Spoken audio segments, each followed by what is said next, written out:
Hello, everyone. Welcome to the live Wandavision Spoilercast. 'Tis I, Captain Logan, and joining me this evening is my wonderful panel consisting of Connor Nielsen Hello, everybody.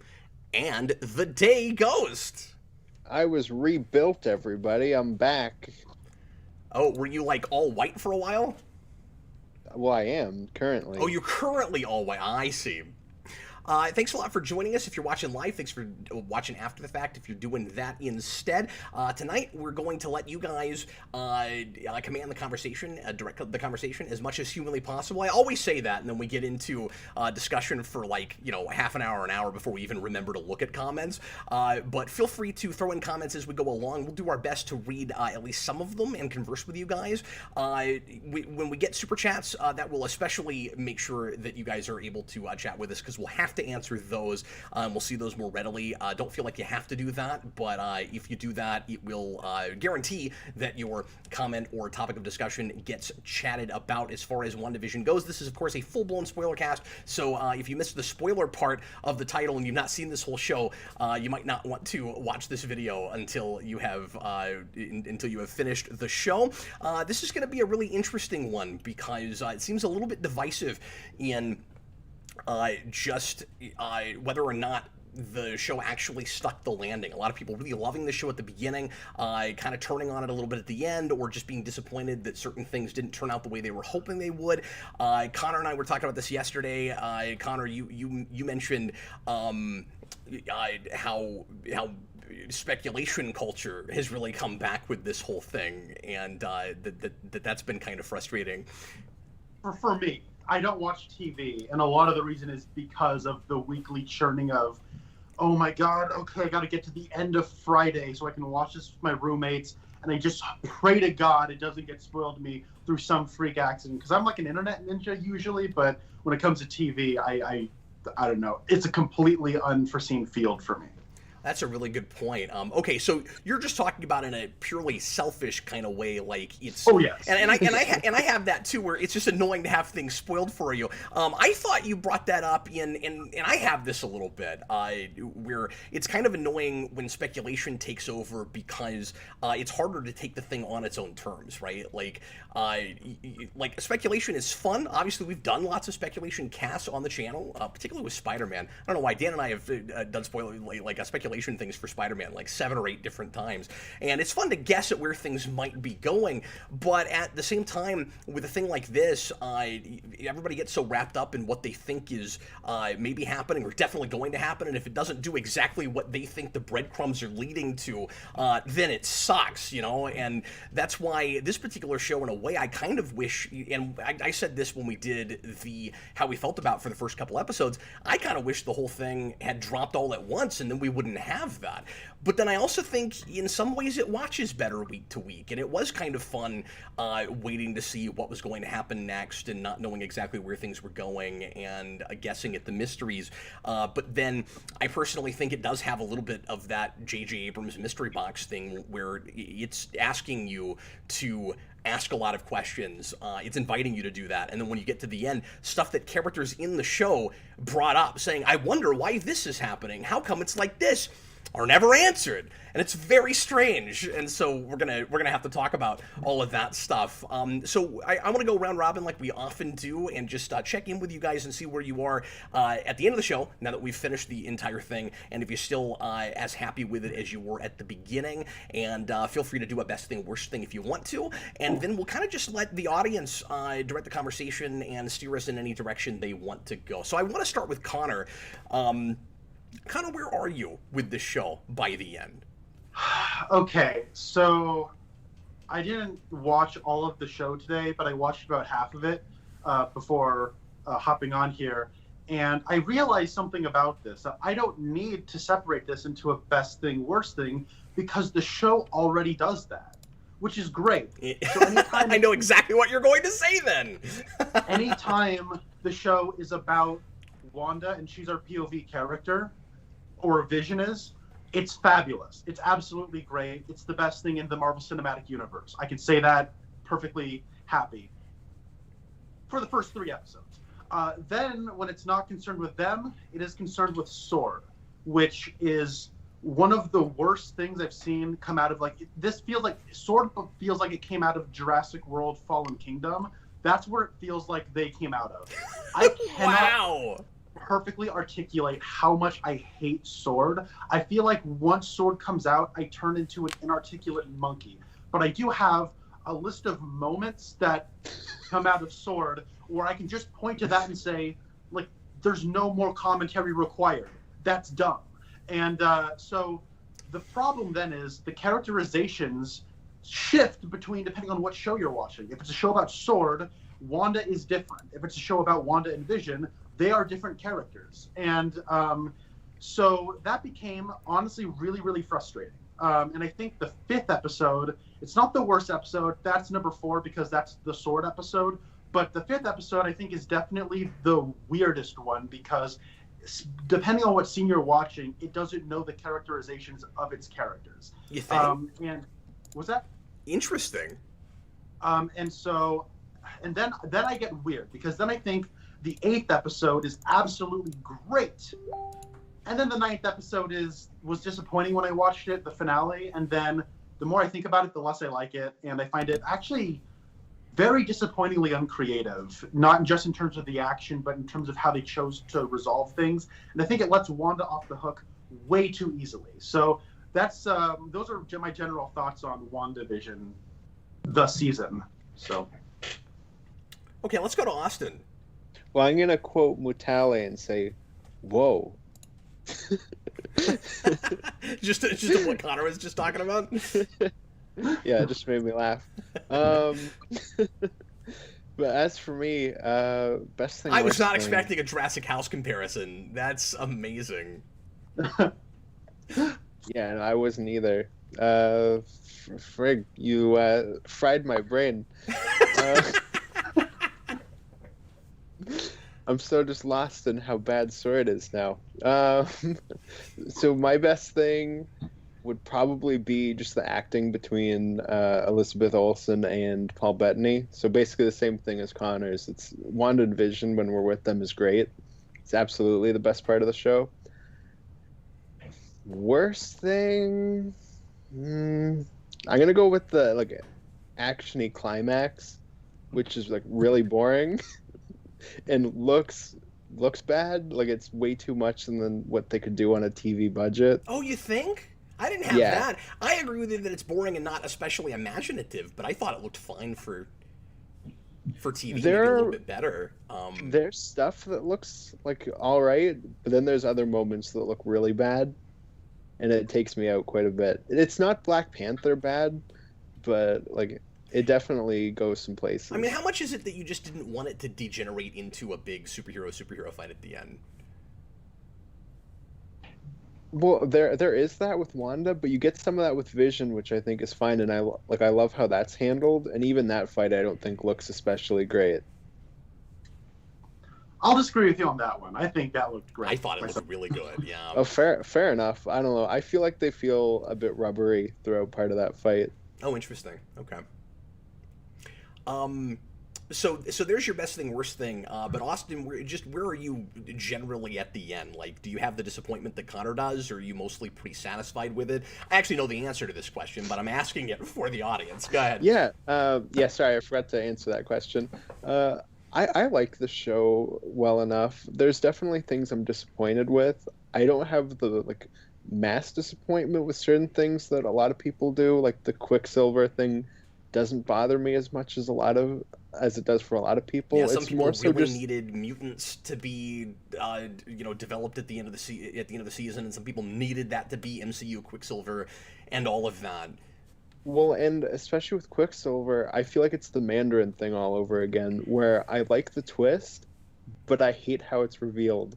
Where the Mandarin is revealed on a bathroom joke in Iron Man 3, and here it's a genital joke for Quicksilver, and it's just the wrong way to handle it, and just people who are already not going to be a fan of that are going to be even more upset because of how they revealed it, I think.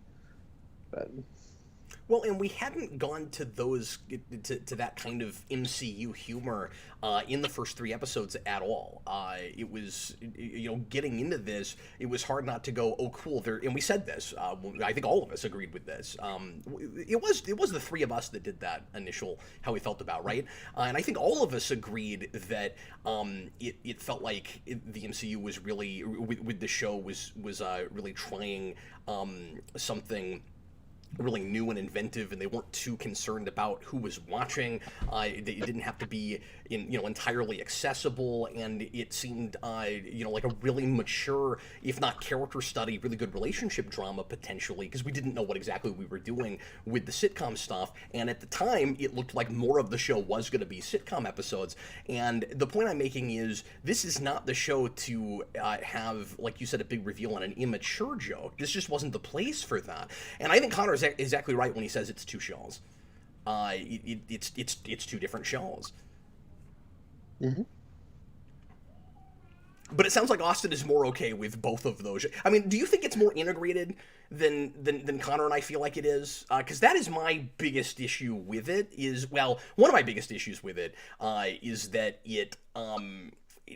at first it feels like it's giving the audience a lot of credit, and one of the things Austin was really enjoying about the show was all the hints it was dropping about what might be going on, and then by 4, it kind of reveals too much all at once, and then the mysteries that we still have are the mysteries that it never resolves. Like, everything I was wondering from 4, because when 4 dropped, I went, okay, I don't know if I love that the curtain has been peeled back this far already, but at least we're still asking the big questions like how come the broadcast, and how come the sitcom changes every week to a new decade, and all of that. And when you get to the end, those are the questions that are never answered. It's very strange that they're on the lips of a character in the show, specifically Darcy, and we never get the answers to those things.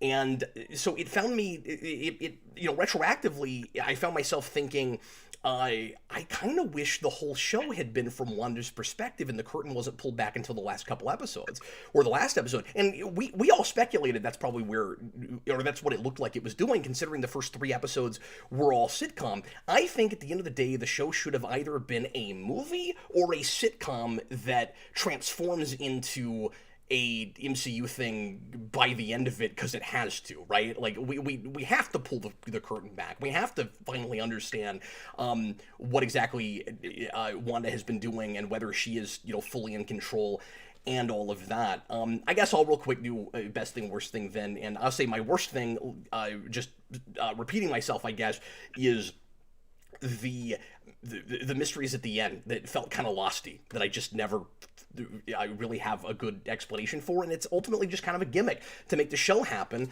And best thing though is I don't want to just echo what somebody else said, I guess. Like, obviously, the character drama between Wanda and Vision is really, really good, especially once he starts realizing what's going on. That scene where the two of them float up in the air against each other is chilling and fantastic, and, like, I love that moment. It's so good.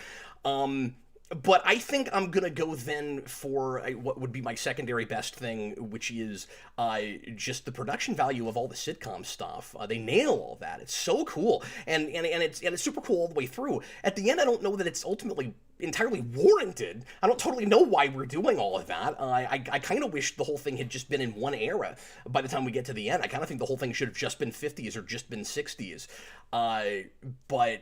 But yeah, so there's my best thing, worst thing. Let's go ahead before we get to questions and topics from the audience. Start at that place, because I want to know if you guys agree with that, because that is my biggest hang-up right now. Is does it really make sense when? Okay, this is my hang-up. Wanda is in denial and wants very much to stay in this world forever with Vision. Does it make any sense that we have time jumps? Like, is it gonna roll back to the 50s at some point? Is she just gonna keep, like, reliving her favorite sitcoms over and over again, and that's the point of it? Or is it just a gimmick initially so that we can have different sitcom eras in different episodes, but then they also sort of kind of drop it and do, not enough of those episodes in my mind? Like, do you guys agree with that, or am I off base? I think the Ponderer has a good point where he says that the answer for why it changes is that something big kind of happens to almost pull her out of the her fantasy, and then like the decade changes. So in the first episode, you get stuff like the wife choking. The second episode, you get the beekeeper. Third episode, you get the whole Monica confrontation. And like so forth. Episode 6 is where she like expands the hex. Yeah. I guess I didn't pick up on that. If the idea was supposed to be it would have been in the same era the whole time, but there were inciting incidents that triggered the shift. Okay. I mean, I like that better if that's the case. But I don't know what exactly the shift does to fix those things for Wanda, right? I guess just like rewriting kind of the world that they live in, and like this fantasy's kind of broken. Start over, maybe. I'm not sure. I think as the show presents it, I am so sorry. My dog is just deciding to walk up and shake right next to me. I'm sorry. Anyways, just wondering what that was. I was like, that is the weirdest ringtone. Yeah, no, she just got taken out. Now she's running around. So apologies for that. So I think as the show presents it, so is the problem, because I think that you're right. If this is what they're doing, finding one era and sticking to it is what they should do. But I think if we're going to do a jumping, like the premise is like we're jumping through eras of sitcoms, we needed to tell a different story, one that was better and didn't involve sword and was just the premise of the show. I think that if you want to just have them living in some kind of cookie cutter, broad sitcom era or sitcom like space, and for the audience's benefit, and the characters don't comment on it, we are jumping through eras. I think what that does is it sort of signals us this impending doom, this clock that's running out, and like as the characters become more aware of what's happening to them and they're living in the town, as sitcoms have become more realistic, losing laugh tracks over the years, becoming in color and all that, going outside, the more realistic and more current the sitcom feels, the more and more the hex is breaking down. As is, it seems to be inverted. It seems to be that the more Wanda's getting lost in this reality, the more realistic or the more current the sitcom begins to feel, but it's also breaking down, but it's confused. So I don't like that part's a little disappointing, because those first 3 episodes I absolutely love, and I feel like they're doing what I think they're doing, and I'm not dogging on it because they're not doing what I thought they were doing, because I'm speculating. I'm disappointed because I feel like the opening contract that the show made with me was not the contract I signed. I agree. I mean, it felt like that's where all roads were leading to. The social commentary is right there and not taken advantage of. It seems like they intentionally, and I didn't get this feeling with the first 3, I guess partly because television doesn't start getting, movies do, but television doesn't start getting as jaded and cynical and more realistic until at least the 80s. So I guess the sitcoms that they're going with in the 50s and 60s and 70s, you're not going to see as much of that with, but it seemed like they intentionally went for the most wholesome, happy-go-lucky, everything is fine, idealized kinds of sitcoms throughout all of the eras. And I don't want to rewrite the story. Like, I get that the whole point is that Wanda is, wanting to be in a perfect, idealized sort of world. But at the same time, Clark Kent's Rock and Roll Review in the comments has a good point, or at least of what he thinks it's doing is what I think it ought to be doing, but isn't. He says the time jumps are showing her subconscious realization of what she's doing. I mean, yes, sort of, but wouldn't it have been more interesting if the sitcoms get a little bleaker and a little less squeaky clean as she has to come to terms with it? And I don't know, some people might have the read that that's what's happening. That wasn't really what I was seeing. It seemed like they were going out of the way to find the squeakiest clean sitcoms they could, even all the way up into the 2000s with Modern Family and stuff like that. Like even the Office references are pretty much just in that intro. It still feels like a pretty overall as perfectly idealized world as the 2000s are going to get. And that's just not as interesting as what it seemed like they were doing initially. I agree. But Austin, I know you like this show better than I do, so like rebut me if you think I'm off base. Oh yeah, no, I was just reading the chat because a lot of the people in the chat were saying like what I initially said, where they kind of talk about it with Vision, saying that she changes it, like at the end of each episode when something happens.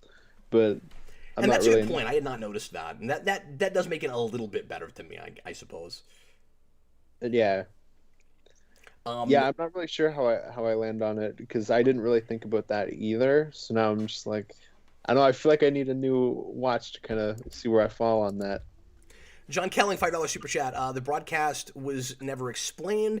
Toss up for me is Wanda subconsciously projecting her perfect life to the world, or Agatha doing it to cause conflict. Yeah, let's talk about Agatha a little bit, because it's really strange, right? You've got a show where it's easy to say, look, Wanda is the villain or the antagonist. You can't say villain. She's the protagonist of the piece, but she's a tragic protagonist, and one thing I do really like about the way that's handled is I find her sympathetic all the way through. I understand how she got to this place and why she's doing what she's doing, regardless of, you can't condone it, but also a lot of it is subconscious, and so that helps to make it, more sympathetic. But it still has to have a villain. Almost like it's overcompensating, saying, no, she's still gonna be a superhero, you guys. Like, don't worry. You had Dan and a lot of people speculating that this was gonna get her to a way darker place by the end, and she would be like a big villain later. That does not seem to be what we're doing.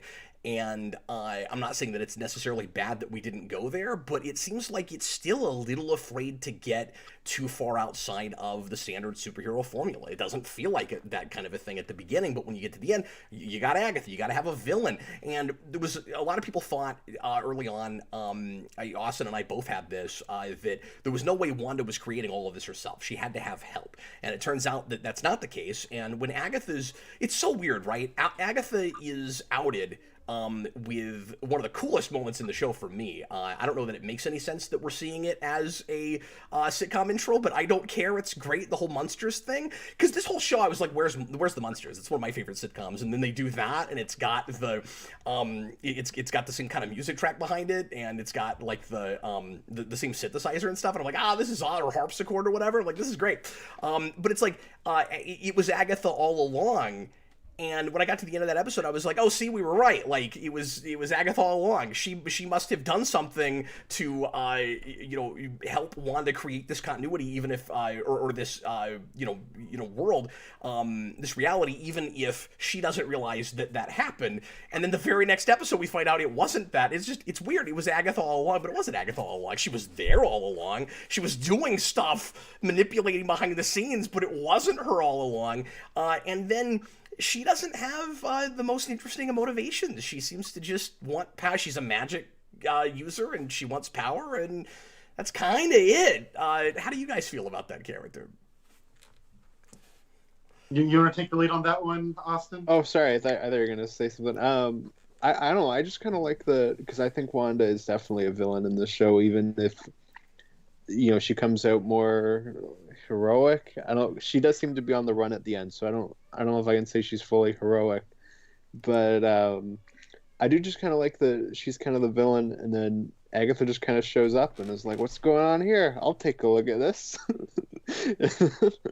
I think that's just kind of different from what we've had before. It definitely does have that feeling where we need somebody for Wanda to fight at the end. I guess even kind of same for Vision when you get White Vision, where it's like we need one of them to like fight somebody. I just think in terms of storytelling, you can't call her the villain because she's the POV character, right? Like she's morally ambiguous. She's doing some bad things to people, but she's not the villain of the story. Maybe you could say she's a villain in the Marvel universe at that point, but she's not the story's villain.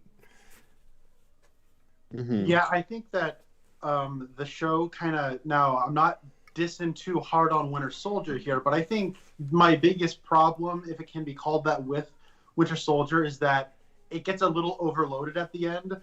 We can't just have a person for Cap to fight. We can't just fight Hydra. We need to have Crossbones fight Falcon. We need to have Agent 13 fight somebody. We need to have Black Widow fight somebody. Everybody needs to have their person that they fight. Bucky and Cap are going to fight and all that. And this has a similar thing where Scarlet Witch needs to have someone to fight, and so does Vision. And Commander Hayward also needs to be a person to shoot at kids, because in case you guys didn't realize this, he's a bad guy, so he's got to shoot at kids. And so then Monica's got to take him out. And like everybody needs to have like a person to take out in that last episode. And like you had said, it sort of isn't as far away from the traditional superhero formula as you thought. But specifically regarding Agatha, similarly to how the show is like almost two different shows, Agatha is Agatha, but then she's also, she's Agnes, but then she's Agatha Harkness. I think Agnes rocks. I think Agatha Harkness sucks. So, like, what do you want? I don't know. Like, and it's like one of those things where, look, Catherine Hahn rocks. She is like she rides the line between being a character actress and being like a legit star very well. And I think that when she is just hamming it up as the nosy neighbor shtick, great. I think she made me laugh. Her timing's down pat. And whenever she drops the veneer and just kind of has like a moment of like soberness, like it's kind of chilling. It's really cool. And then when she has to play Agatha Harkness, honey, I'm so sorry they gave you that dialogue. She tries so hard to make it work, but it is the most blunt, like void of any kind of like spice dialogue ever. Like, that's the Darkhold. It's the Book of the Damned. Okay, thank you. When a witch casts runes into space, she is the only witch who can use magic in her space. That wasn't an instruction manual I read. That was actual dialogue that she said. Yeah, she became an exposition head. Absolutely. And an exposition head to a character that I don't know why she would want her to necessarily know everything there is to know about magic. I mean, like, she wants to steal her power. She's kind of teaching her how to be a witch there just for the audience's benefit so that we know what's going on. I don't know. I think that's a little odd. I don't think Wanda needs to know how magic works for her to cast the spell that makes it possible to go back through her history, her memories, a la like Ghost of Christmas Past. Like why does she need to know how magic works? Yeah, okay. So I want to say right off the bat, I'm with you. The Agatha all along bit is fantastic, and then the and I killed Sparky too. So good. So hilarious. So good. I don't know why she killed Sparky. I don't care. It's great. I don't know why. It wasn't Agatha all along, but hey, for the sake of that ending of the episode, I was there for it. I do. You know what? I do know why she killed the dog too. Why is that? She killed the dog too because we're doing obvious like a kind of cliched witch references all through the show. It's and your little dog too, because we're making. I just realized this because we're making Wicked Witch of the West references. Austin pointed out one last night when he and I were watching it together with the Discord that toward the end when she is lying down after the side of the house gets blown out, you can see her feet sticking out like Wicked Witch of the West. It's not a house dropped on her, which it should be, but I think Austin's right. I think that is a reference to that. Well, and then you get Oz the Great and Powerful in the theater later on in that episode too. Okay. And there's a lot of foreshadowing stuff that she has to be a witch. One of them, tell me if I'm stretching, this is a thing I noticed last night when we were watching it. You have the Modern Family episode where she takes the kids from Wanda to let her be in the house by herself, and she says she's got a mole on her back. She's got a mole because she's a witch, because witches have moles. Like, there's a lot of foreshadowing things like that. I think that's why they did that. Well, and in the first episode, when she lists her anniversary date, it's a date connected to the Salem witch trials, which then kind of go back to. It's not exactly the witch trials, but they want you to think it is. It's during exactly the year they happened, but it's a different thing. It's the witch trials. Yeah, and that 8th episode, though, when it started off, I was a little because when it starts off, I was like, oh boy, yeah, we're gonna get some Agatha stuff, and then it's TV budget. I can forgive some stuff, all right, and then for the next 5 minutes, it is basically just Agatha going, I'm a witch, I'm a witch, I'm a witch, I can do this because I'm a witch. I'm a witch, by the way. Is this really what this episode's going to be? Oh, no. Is this the bottle episode where the bad guy just monologues the whole time? But then it doesn't do that anymore. And we start going through Wanda's past. And that episode is like the perfect encapsulation of this entire show. Because the sword stuff feels like it is commentary on people who watch television, where you have in-universe speculation on this in-universe show. Oh, that's interesting. And so it's like you have people saying, I think, embarrassing dialogue, but it's not. But it's not supposed to be embarrassing. It's supposed to be a reference. It sounds like people debating superheroes on a playground, even though in universe these are like professional, like secret agents. But okay, cool. But so what happens in that episode is you have these scenes happening, and Wanda having this dramatic, emotional response to what is to her past and her trauma. And then you have this talking head next to her speculating on how it connects to her powers. And it's like the perfect encapsulation of the show, where I'm like emotionally moved by the Wanda stuff, and I'm annoyed by the person standing next to her speculating on what it all means. And I think that were the speculation commentary about anything, I would like it more, but I don't understand what the satire with Sword and then in that episode Agatha, I don't understand the satire of bringing that in. Is the satire just that people speculate on shows they become invested in? Yeah, I know. I see it. I saw it happen every week with this show. I don't think there is any satire or social commentary with that. The only social commentary I'm seeing with the Sword is the same stuff we've done with S.H.I.E.L.D. going all the way back. It's people mad with power trying to control the world to the best of their ability under the guise of saving us and the superhero. We don't need superheroes to do that. Like, we've been there and done that. We've done all of that. I didn't need Hayward again. Hayward is like 6 other guys in the Marvel Universe already. I think the actor was really good. I thought it was kind of sad that he turns out to have the motives he does with the relationship that he has with Monica Rambeau, but it was kind of that 24 villain thing where it felt like a light switch where he was a different character, because the guy he is when she comes back after the 5 years after the snap is not the same guy. And sure, he could have changed, and I can appreciate that, but it seemed too simplified to me. I don't know.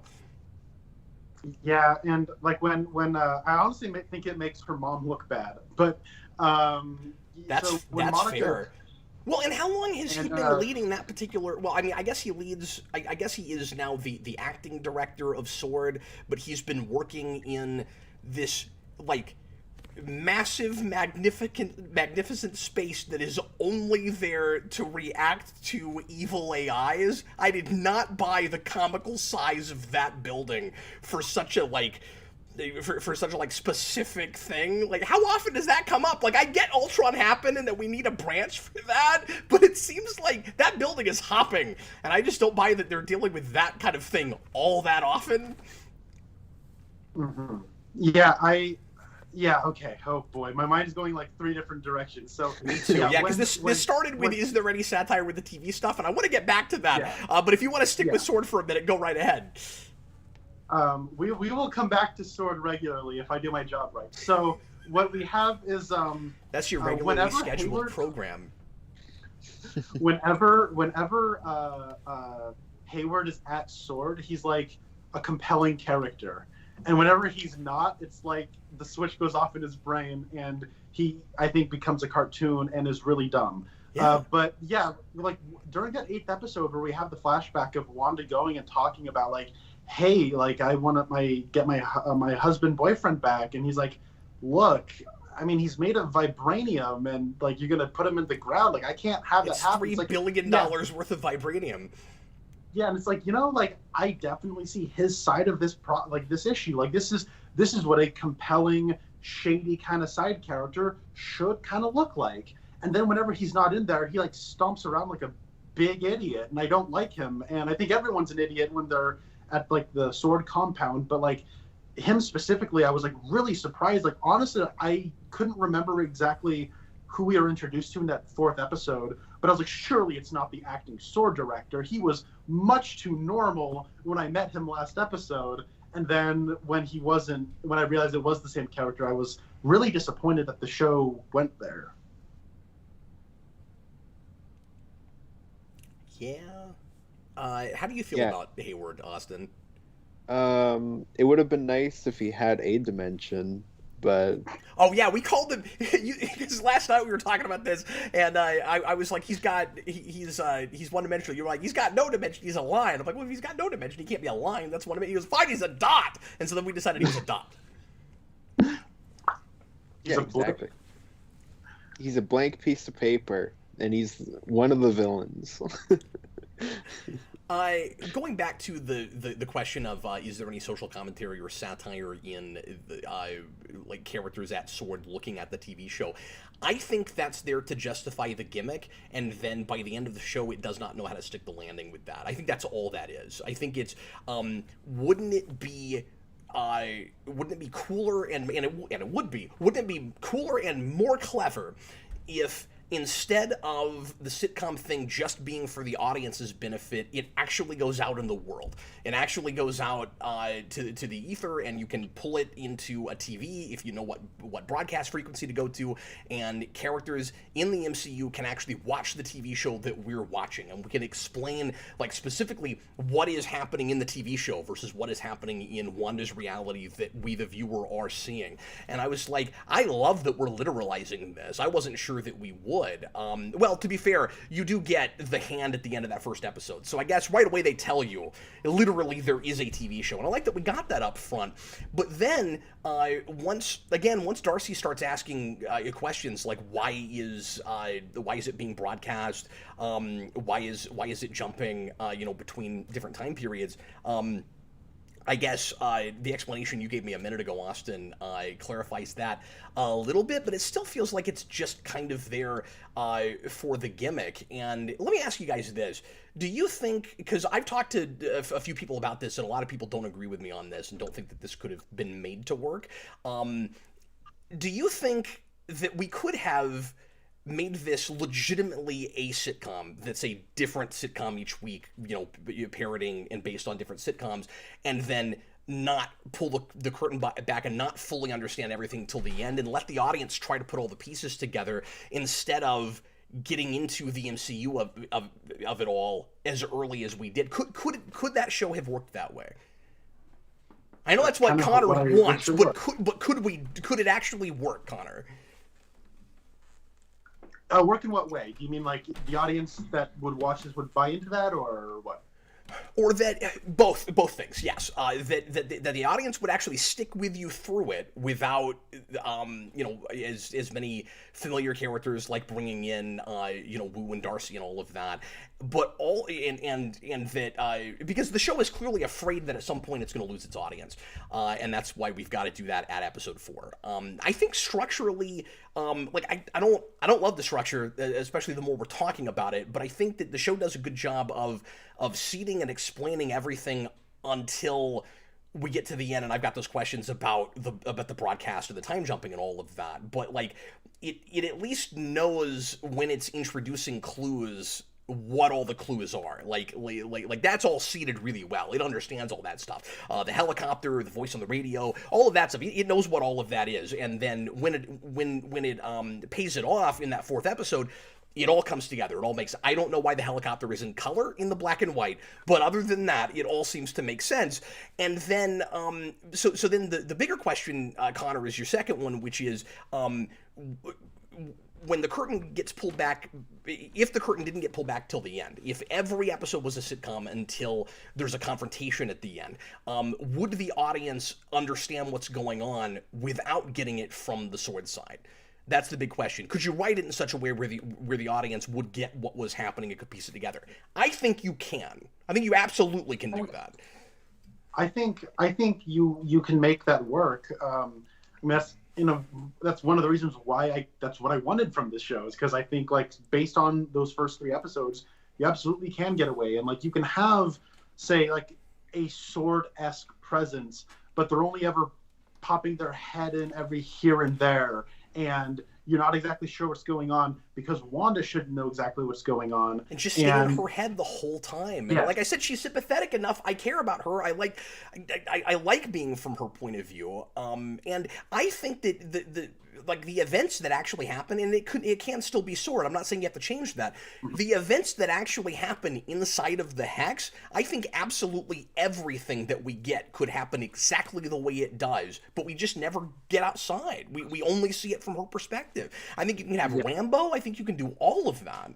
And I don't even know that it would be bad if you did one big episode at the end that did go back and show you the other side of it. But I would rather, if we have to do that, put it at the end. Mm-hmm. I think, though, that not a lot of people would have gone for that, or it would have been split.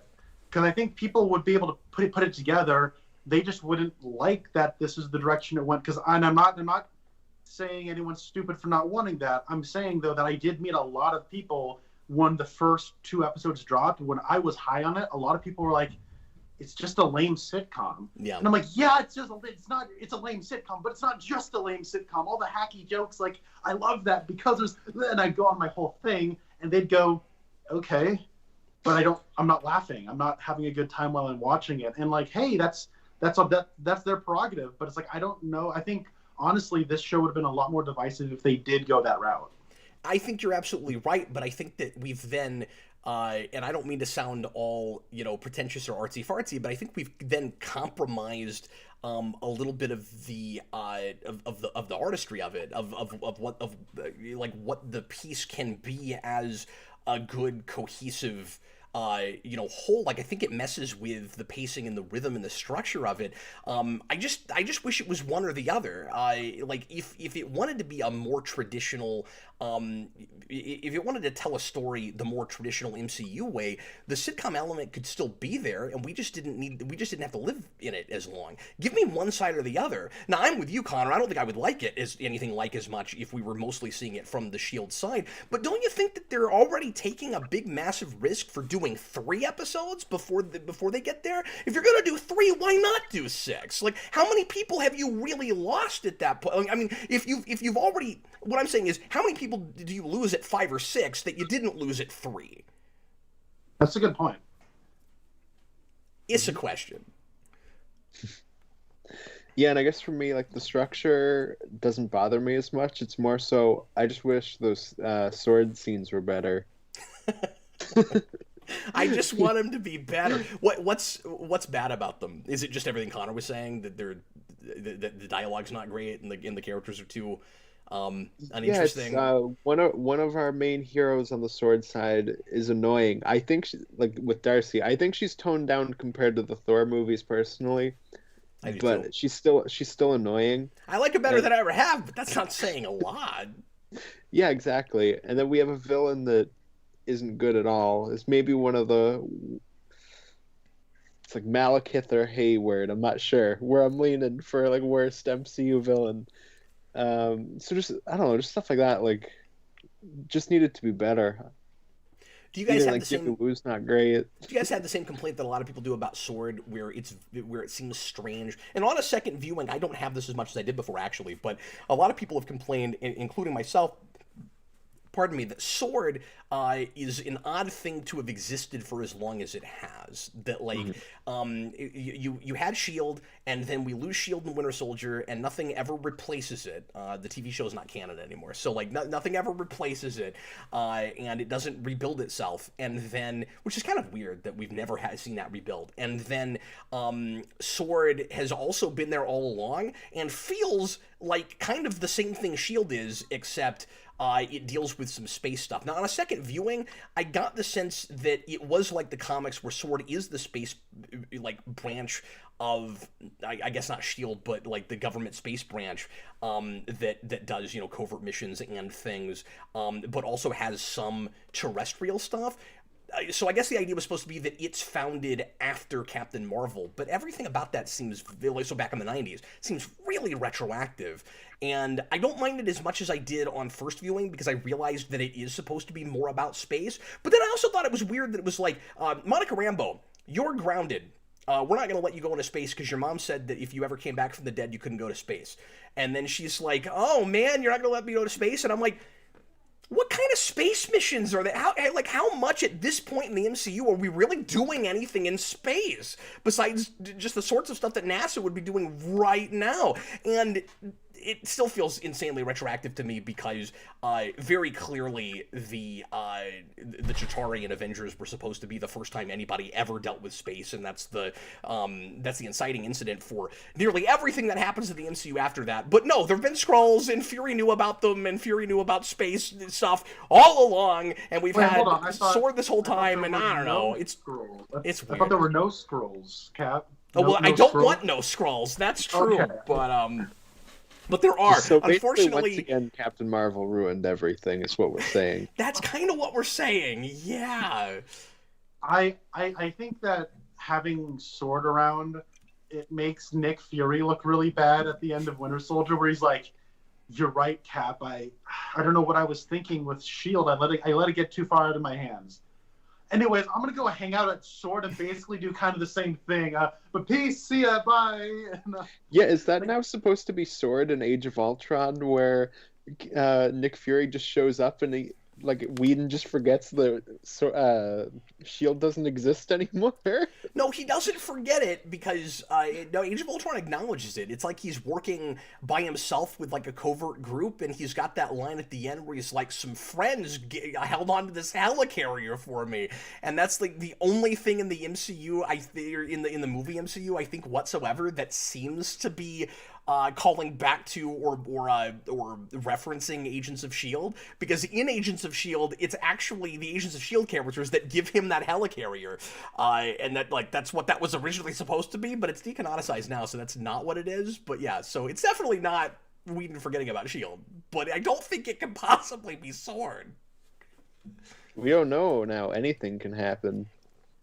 Maybe it was S.W.O.R.D. in Avengers. They just said it was S.H.I.E.L.D. We don't know. It's been around since the 90s. But wouldn't it have been so much simpler? I guess it's just because of the whole Rambo thing. But all you had to do was say that Rambo was a S.H.I.E.L.D. agent and you're good, right? Like, why couldn't S.W.O.R.D. have just been the thing that replaced S.H.I.E.L.D.? Well, that's what it should have been, or it should have come up after Infinity War in that 5-year gap. Yes, Austin, yes. I do love the way we're dealing with the end of the blip at the beginning of that 4th episode. I'm with Connor. I don't want it there. I'm not happy with the S.W.O.R.D. stuff, but it's nice that we're finally acknowledging it more and looking at the change in status quo and how it's affecting people. And I also really liked the effect of it. I mean, it happened maybe a little bit fast, but I liked that when Thanos did the snap and the blip happened, that everybody like really slowly disintegrated. So when they come back, they also don't all come back at the same time either. It's just like very slowly. They're all kind of like, so, I like that. That was good. Yeah, it seems great. It's also just important for Monica where she snaps, and when she comes back, her mom's dead, and that's kind of why she feels for Wanda, because she has that same grief, but for her mom. Now, Connor, you said you don't like anything with S.W.O.R.D. Do you like Rambo, though? Because they won me over on her very quickly.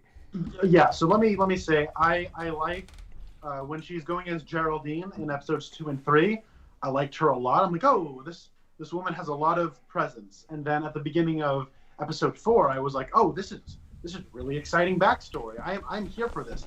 And then they took her away from me. And so like having like her backstory about like she lost her mom, and so she's in the process of grieving and all that stuff, and comparing that to Wanda, just based on how they structured it, I can't really. I forgot about that until like when they finally brought her back, because now S.W.O.R.D's already doing this. They're already speculating on what's really happening and all that stuff. So when she does kind of have a moment of like, oh, I know what she's feeling. It's like, at first I was like, well, why? Were you like, was that when your mind was in a mind prison and you were connected with her? Is that how you knew how she was feeling? Like, what? And so I don't like Monica in episodes 5 and 6, but then she gets her photon powers and then she's cool again. And then it's like she broke her sword character conditioning and became a cool character again. So I like that. I love this theory you've got where like you have to go into the hex and into Wanda's like horrifying nightmare world. If you're, I mean, it's not horrifying for her, but like, you know, if you're a slave to that, you're in a horrifying nightmare world. But like, hilariously, you have to basically be in hell for Connor to like you. That's what we're finding. Well, basically, Wanda needs to give characters personalities, is what Connor. I'm just saying, Wanda's got a great imagination. Okay. I love the moment. I love that bit where we make a really big deal out of how cool this like vehicle is. This like, I don't know, it's not a drill, but this like vehicle that's gonna, this the kind of ATV thing that's gonna go into the hex, and like the way they shoot it, it's just like, look how cool this thing is, and then just immediately we bust it up, and then half of it turns into a truck. I like that.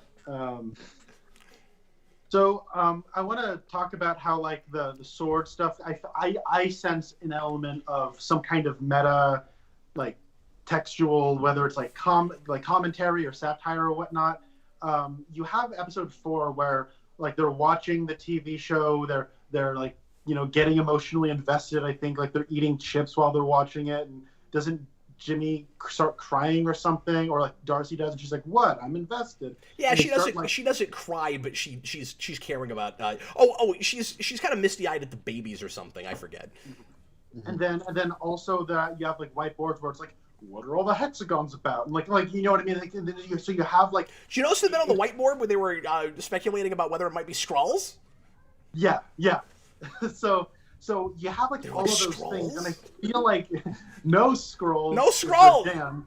And so I think that, I absolutely think there is a conscious effort to have some kind of like meta aspect to it, where it's like, hey, these sword people are watching TV and speculating on it just like you are. There's this old quote how like David Lynch once said, every like viewer of a movie is a detective. They're trying to figure out what the movie is.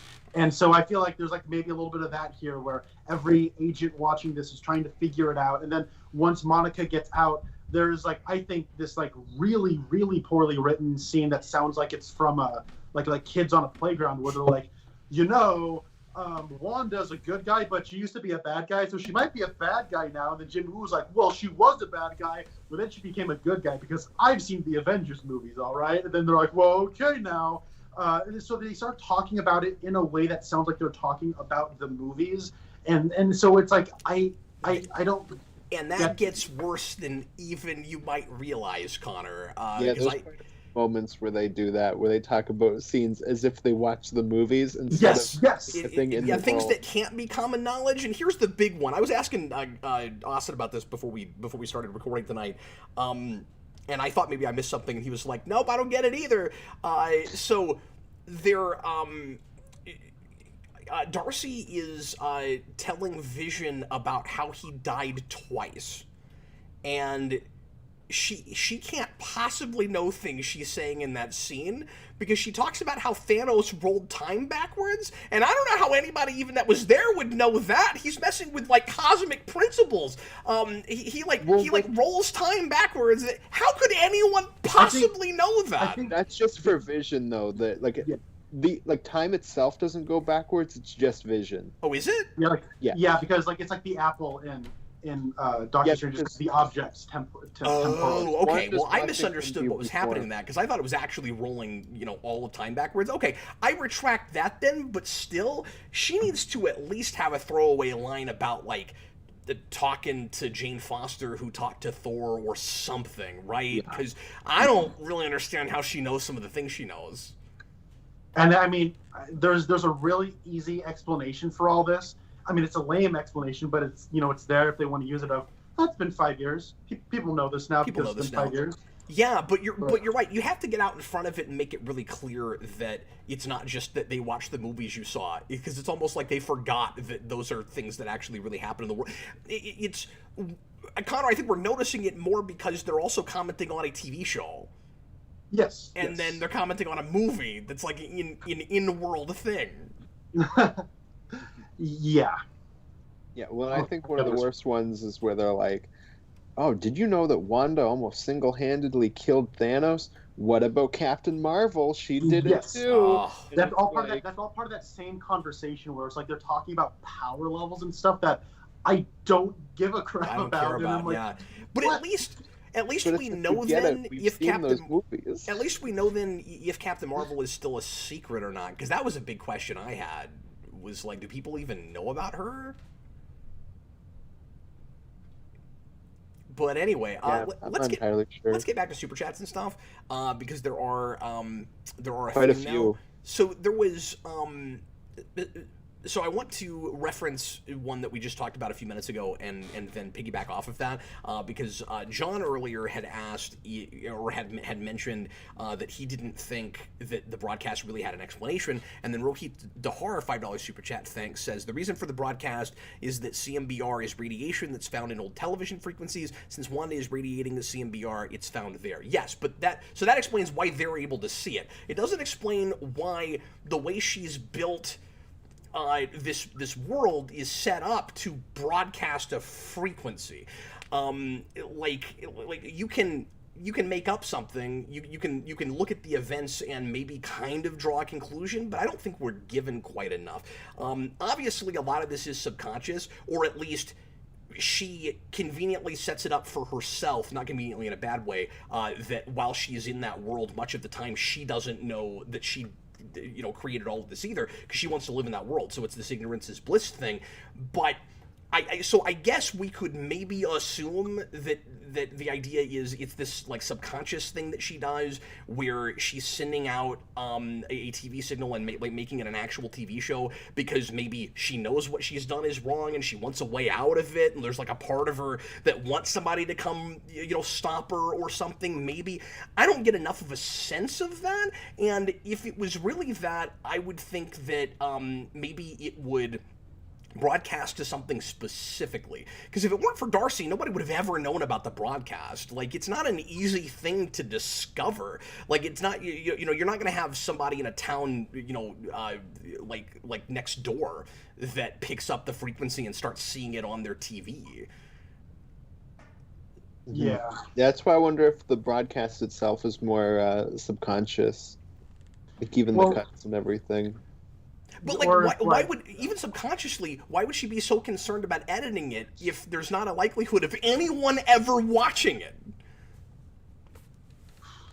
See, that's the part of it where I think maybe she's subconsciously editing it because she's a POV character. But then there's scenes with Vision where she's not in it, and then also my head. It breaks down somewhere, yeah. And it's like I'm cool with like her magic or whatever just happens to have this frequency that can get picked up. I'm cool with that. Like if we just left it there. But you're right, talking about like editing and then like it becoming the in-universe. But it's a broadcast TV show. It's like, oh yeah, I don't know. Yeah, it is strange. So there's definitely questions. Guys, if I end up missing any super chats, please let me know, because I don't have a mod tonight, and my studio was kind of messed up, so I had to refresh it, and now it's not showing me all of them. So I'm gonna try to find everything. I'm gonna do my level best.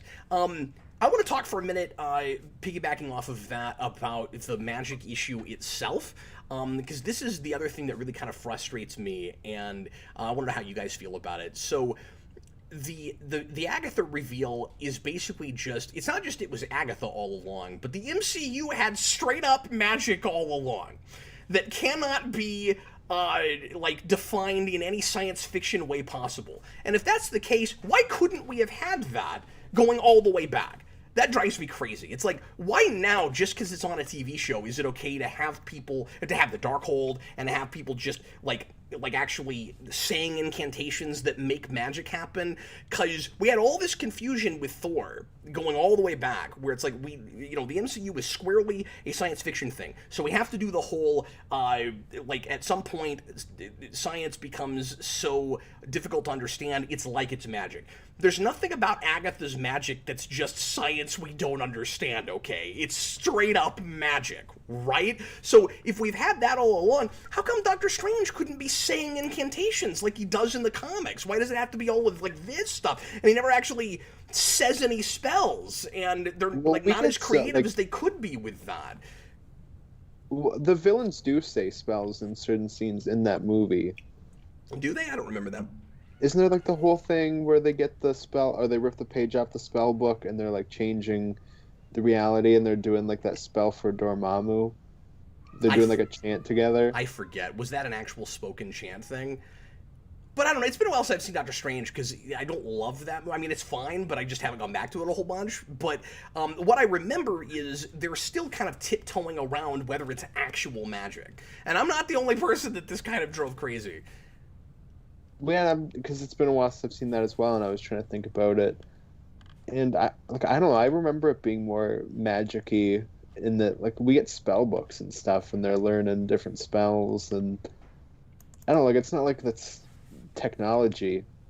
Yeah, it's definitely not technology. I'm just saying, they could have gone a lot farther with the magic in Doctor Strange and made that a lot more fun and interesting if they were able to do the stuff that they're doing in this show. That's the only point I'm making.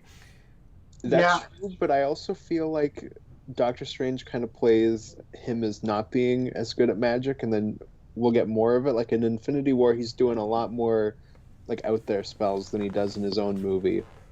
And I was just kind of wondered if that's maybe because he just started learning magic, and we'll get more of it as he learns. I think, like, not to throw you under the bus, Austin, because I don't think you're saying that's this, okay. but, I like, love being under a bus. Like there's a lot of engineering to appreciate on the underside of a bus. So the thing about like this is like it's not just like having Doctor Strange around as like the token magic guy of like, what do you mean there's no magic in the MCU? We got a Doctor Strange. Hello. Beyond that though, it's like I think that like the reason why we don't do magic is because, well, I mean, I don't know how well they would maybe if they were doing that in 2008 and 2009 around that time, maybe they would be worried about looking like a ripoff of Harry Potter or something. Like I think that it is solely from like a marketing and how they think an audience will react to, or broad audience will react to magic, and I think that's why they've been so pensive about doing it up until now. I think it's kind of cool that they're finally doing magic. I wasn't a fan of the magic fight at the end, but if we can have magic inside the MCU, like I'm glad we're finally doing that now. But it's not. Yeah. Well, it ultimately becomes the Harry Potter thing where it's just beams. It does, and that's awful. That scene should have been half the length it was. Because I started looking at my watch. I was like, how long am I going to watch these women just shoot different colored beams at each other? It was a quick time event, right? Like it was them floating That's around exactly in right. the clouds. Press X. Press X. Press X. That was a quick time event, X. and then the Agatha Wanda fight at the end of the show was a Lego boss fight, like a Lego game boss fight with the that's what we decided. The skies.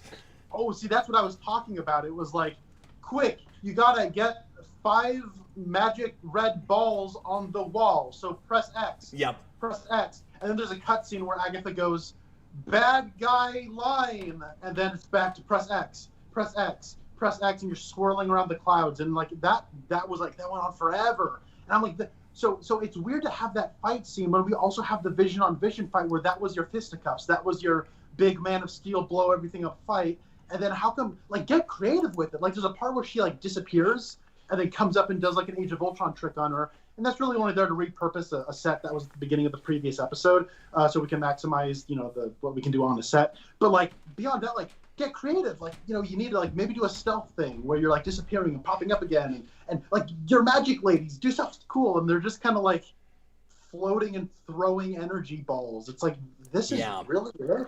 Yeah, like you have the part where she's got that fly and she like turns it into a bird and stuff. Like use that, but in a fight scene. Yes. Yeah, Absolutely. that's a really good point. Well, and then Austin, you suggested that thing yesterday, which I really agree with. That it's weird that Wanda's suddenly able to do runes when she was just told about them and has had no training about that.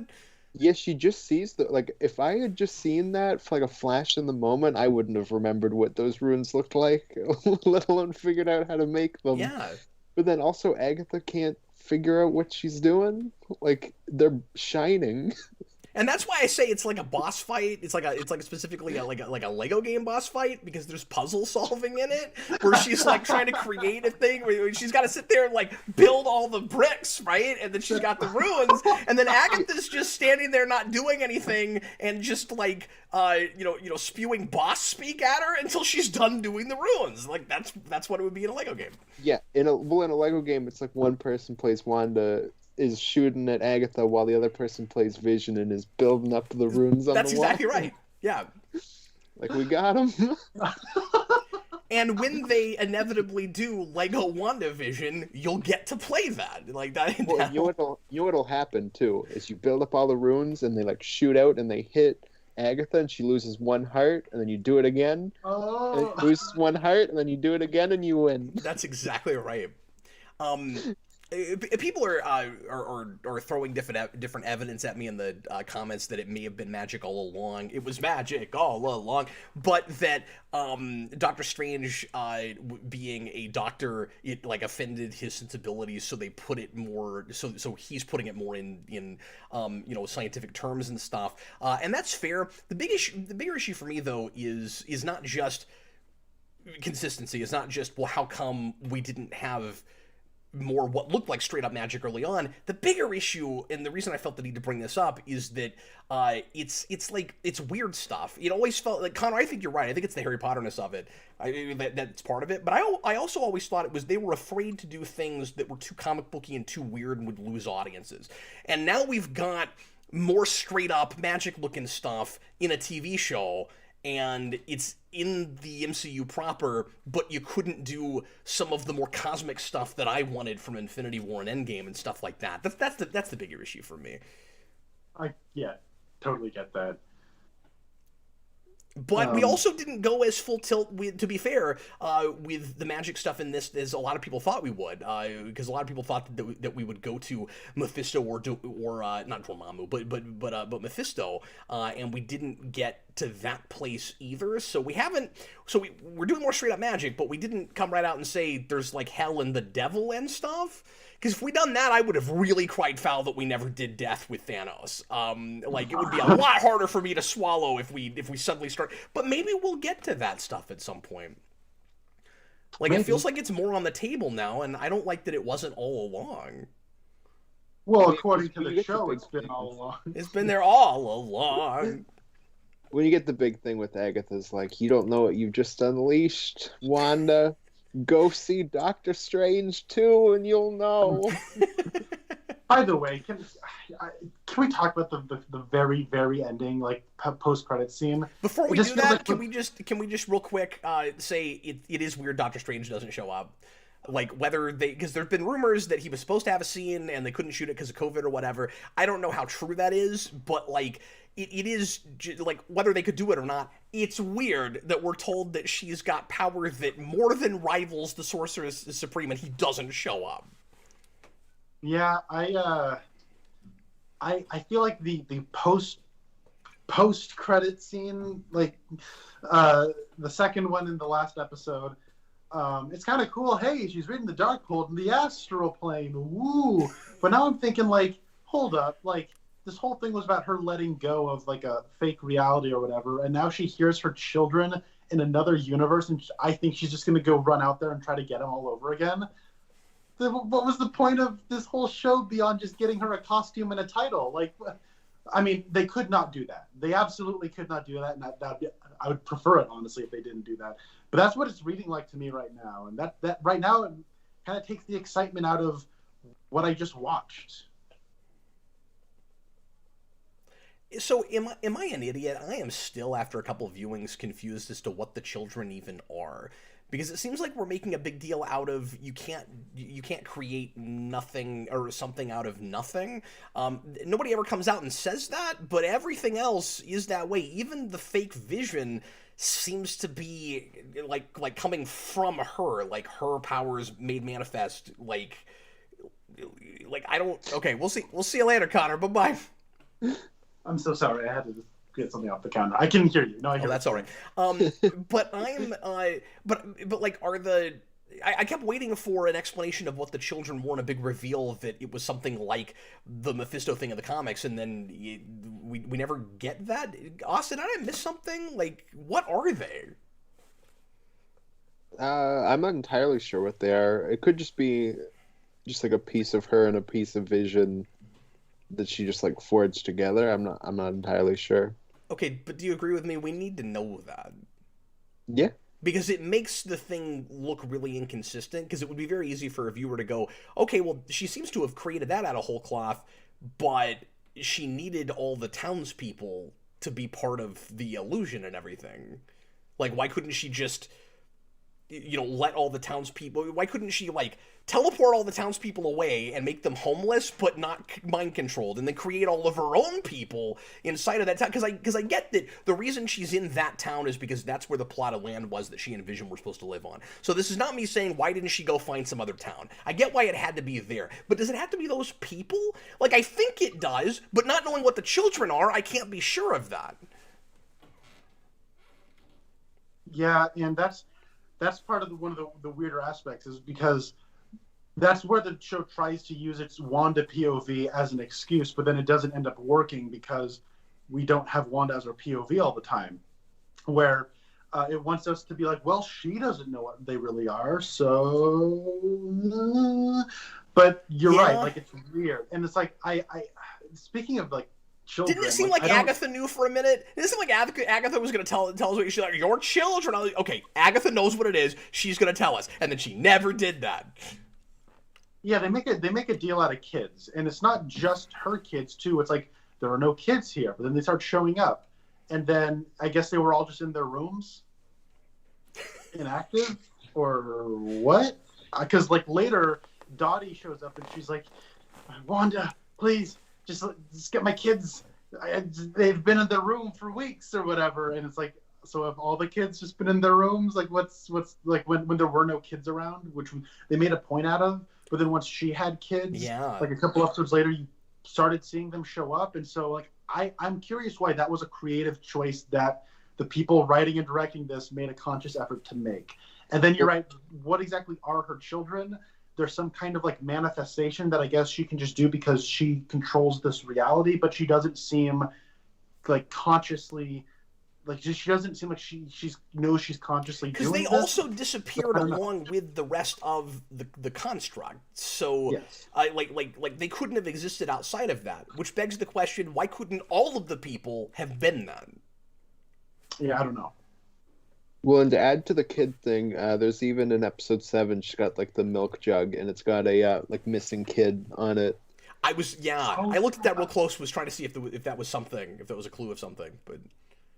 Hey, speaking of names, that reminds me.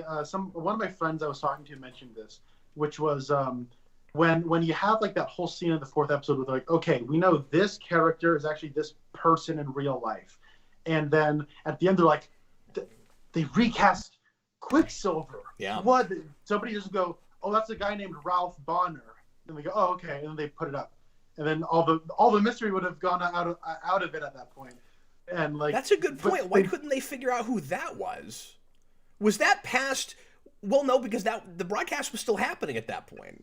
Yes. Well, I guess the answer to that is just because it's just Darcy who wouldn't know who he is, and then we just don't see the scene where they identify him because they want us to be surprised. But they don't. But they don't know that until they go there and find the name and put it together. Nobody in Sword ever figures that out. Well, because that's right. Because they go into that room and they're like, "Oh, his name is Ralph Boner," and you're like, "Yeah, no." That you make a really good point, Con. Yeah, it's like, well, how come they couldn't just look him up like they did every single? And also, not just look him up. See, that was a really contrived thing too. We got a missing persons case. No one ever says the name of the missing person. There's a guy in there that we're looking for. What's his name? Wu Wu never says his name. That's true. That's weird. And they know who. It's not like there's a missing person. We're confused as to who it is, but he's missing. Like they know who it is. All right.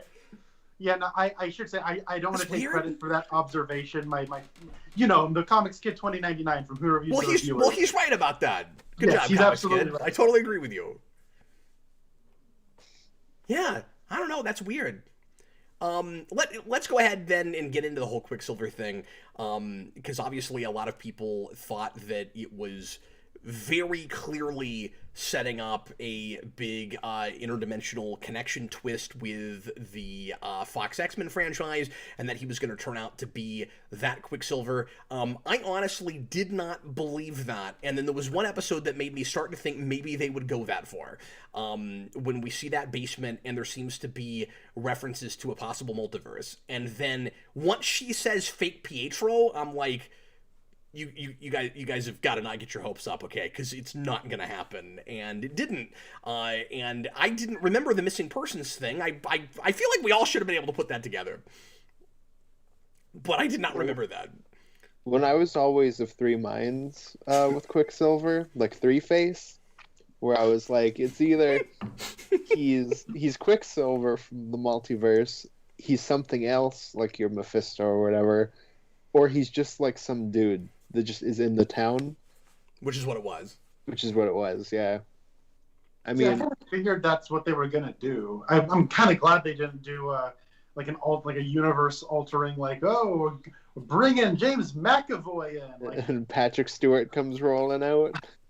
Yeah, I wouldn't have liked that, but I'm kind of glad they went this route, but I also don't necessarily like the payoff. Yeah, I didn't either. I got no problem getting trolled. Okay, as a matter of fact, there's a level of being trolled I absolutely admire, and I go, you know what, they really got one over on me. Good on them. What I don't like is how Pietro factors into Agnes's plan. Like, what was the plan there? Like, so she's the nosy neighbor to try to figure out something. She wants to figure out how she's doing this. Yeah. But and then she says, I don't know. But then she creates fake Pietro, Ralph, to go over there and pretend to be her long lost twin brother. And then he asks her, "Come on, how you doing this? You can talk to me, right? Like we're I'm not your husband. I'm not some guy. Like I'm your brother. Like we can talk about this." And she goes, "I know we can. I don't know." And then Agatha's like, "You know what? It can't possibly be that she doesn't know. I'm gonna like hold her kids hostage and then like go inside of her mind and figure out the big reveal that she didn't really know how she did this." Like I don't get why. It really feels like it's because that's the part of the show where that needs to happen, right? Well, that's the actual reason. Sorry, what was at the beginning of that episode, Wanda's like, forget that Quicksilver guy. Forget that guy. I'm done with him.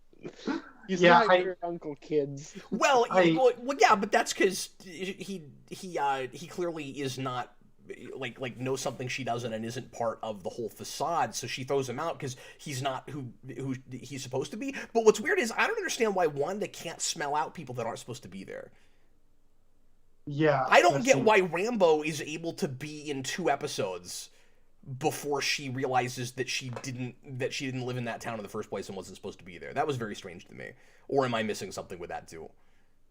Well, I think that factors into the first show is that she doesn't know what she's really done, and that you know this whole anomaly is like she doesn't know every single person in this, and just because something got in doesn't necessarily mean that she would be hyper aware of it. And she's so powerful that the powers themselves can work on autopilot and do stuff for her without her even understanding what is happening. Right. Okay. When you get a bunch of townspeople that are broken too, so like she clearly can't operate every single person. Oh, that's a good point. Yeah. Okay. So maybe that works. Okay. Just a question I had. Yeah. No, I thought about that too. I was wondering about that.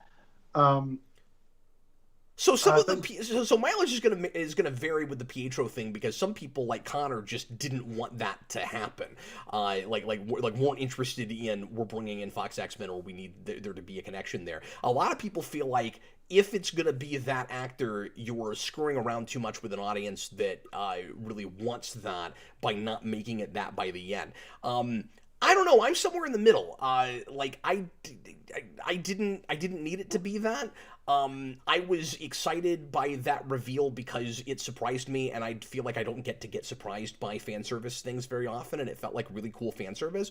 And it doesn't feel like less cool fan service by the end just because it's not Fox X-Men Quicksilver. I thought it was a genius move to take that actor and let him play that part. Genius move. What's frustrating to me is that he doesn't get to somehow or rather sort of be Pietro moving forward. Like, I wanted him to now be this universe's Pietro, and then that doesn't happen. So that was the disappointing thing of it for me. I didn't like his being part of Agnes's plan and all of that.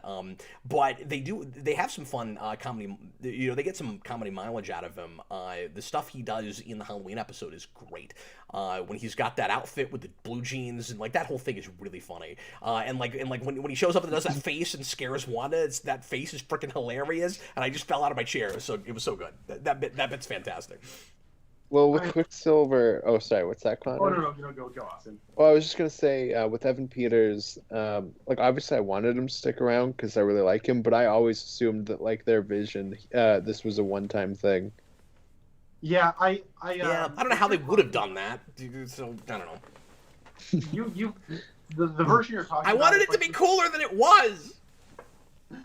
If they did somehow just bring him over as, like, he's not really the Fox universe Quicksilver, but he's going to sort of be the new Quicksilver for the MCU moving forward. It just happens to be the same actor. I would have been cool with that. And by the way, like, I don't feel like I've said enough nice things about this show, but like, I feel the same way. Yeah, there's a lot I love about this, but I'm trying to figure out if ultimately it works, and that's why it's difficult not to kind of pick at it. And in trying to, you know, we're doing a bit of an autopsy right now, and that's not fair because it's not dead. I mean, there's a lot to like about it. If I had to flip my sign still, it would be green, certainly. I mean, at the end of the day, I still really like this, but I was disappointed with the ending, just like a lot of people. I think though that I'm a little confused by where Wanda, like as you said, Austin, like, yeah, forget that guy, he's not your uncle. Is it just because he made a crass comment about, like, why does she think that? That seems like, to be it, yeah. Because she and beyond that, how did Agnes give him super speed powers? Yeah, I didn't get that. Yeah, I'm not really sure, but I guess it's just part of the necklace. And I think that's part of the reason people assumed it had to be MCU Quicksilver, because he has that power. Mm-hmm. Yeah. By the way, using Evan Peters to basically play the Francis of your Malcolm in the Middle episode was genius. That was great. And I love their Halloween costumes, all of them. I love the Scarlet Witch costume. I love that Quicksilver with the devil horn hair. Like, all of that was dynamite. And was that the episode where, or was it the following episode of the Office style Modern Family episode where, like, the bottom pixel of the frame was, like, moved to the top so you could see a little bit of the bottom of the frame in the top of the frame? Do you guys know what I'm talking about? I did not notice that. Oh, I missed that. Oh my god. Yeah, that's so cool. It's like the bottom pixel strip of, like, where you would see like a window coming in or something would be like, you could see just a little bit of, like, the image sort of moved up. It was cool. I like that. That's great. Yeah. That is really cool. We need to certainly talk about attention to detail with this show. This is going to be one of those things that every time you see it, you're going to notice things that you didn't notice before, particularly in the production values with the sitcom stuff. I love the Technicolor. The look of that is wonderful. It's perfect. It seemed perfect to me. Let's throw out some favorites real quick, because I'm sure this is something people will want us to do. What is the best? What was the most fun time period for you guys, and the best like house set? Because for me, it's the 70s, like Partridge Family / Brady Bunch house, partly just because they got the colored windows right, and that was amazing. I never thought I'd see that again. But what is it for you guys? For house, it's also that one. For just, like, outfit, at least for Wanda, I'm gonna say it's like the Roseanne look she's got in the 80s episode. And for Vision, it's the 70s because he's got, like, the mullet. That's awesome. Yeah, that was As far as the house goes, I like the Modern Family one because it looks like enough like now, but like just about a decade removed, where you do have like, you know, HD TV, but it's not like mounted on the wall, and like just like that. And also, I mean, I guess I'm cheating because I like the sort of chimney thing from the 50s, and because things start going wacky, you see that sort of your phone's ringing again. Yeah, I guess so. Store. My dog phone is ringing, but I don't know. So I like that one. As far as like my favorite like costumes go, like I'm gonna go with the 70s because I love the 70s aesthetically. It's one of those things where, I mean, that's one of the factors as to why Days of Future Past is my favorite X-Men movie. I just love the 70s. High five over the internet, man. Yeah. But yeah, I don't know. And as far as like the opening intros go, the 70s absolutely wins it with the really passionate, corny song that they go. But 1 + 1 is more than 2. 1 + 1 is family. Like that's hilarious. You get the pictures of them as children. It's great. That was the best. No, that's the 80s one. Yes, the 80s one. Oh, sorry, am I mixing? I'm mixing. Yeah, up, you're sorry. mixing them. Yeah. No, the 80s one is my favorite because that song is hilarious, and So those singers really go for it, particularly that guy. And then the drawing was, I was like, somebody had to draw that, and it's amazing. And yeah, all the baby and just the Vision baby pictures. It's the best. Like, they had so much fun with this. And this is why I don't know that I can fully agree with folks that say that this should have, that there's no reason this shouldn't have just been a 2-hour movie. Because, like, as far as, like, the skeleton of the story, like, I kind of see that. But there's a lot of really, like, fun, inventive stuff that this universe has never been allowed to do because it doesn't have, you know, the time to breathe. So, like, I got structural issues with it and stuff. But I don't want to lose all of those things either. That's why I'd rather it just be 7 episodes of sitcom, lose people if they can't stick with it, and then pull the curtain back at the end when Wanda figures out all. And wouldn't it be really cool, by the way? I'm sorry for going back to this point. Wouldn't it be really cool if you did, like, let's say it's still 9 episodes, right? You get to episode 7, and we're into like the 2000s, or it's like a modern sitcom. It's like or the 2010s, or it's like right now. And it's sort of like the Modern Family one, where you get the intro and it's in the sitcom aesthetic, but like that entire episode is just like Wanda and Vision fighting, or like people freaking out because they're like mind controlled by Wanda, and like there's not anything sitcom about the entire episode, but it still has that intro. Like, that'd be awesome. Where it just degenerates as the show goes. Yeah. Oh, that'd be cool. Like, I mean, with that, what's that one famous sitcom episode where it was all done in one take and it's like 2 actors in a hallway? Ooh, I don't know. That's great. And like, Sure.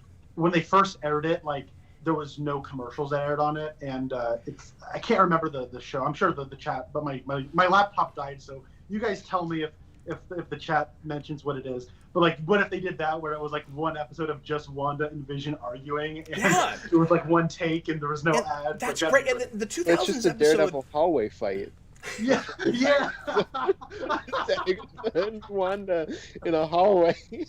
The 2000s episode gets a lot closer to doing this, but I wanted to go even farther, where it's still a sitcom format. It's still the like I guess the Modern Family thing. I've never seen that show. People told me that's what it is, but.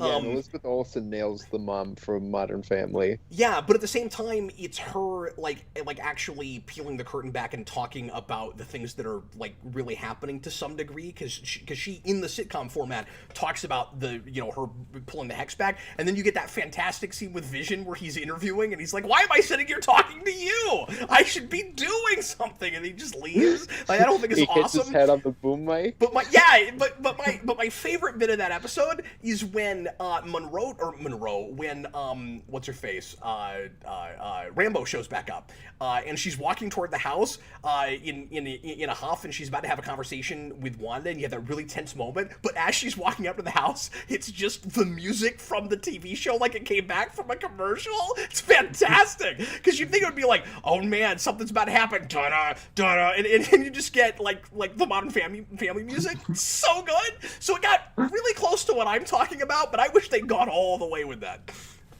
Yeah, and I do want to in this credit director Matt Shackman, who directed every single episode of this. They had one guy direct every episode. That's now I didn't look into that. That's nuts because he's you've got all these different setups. You've got sitcoms with one camera. You've got some with three. That's really interesting. He's directed his resume.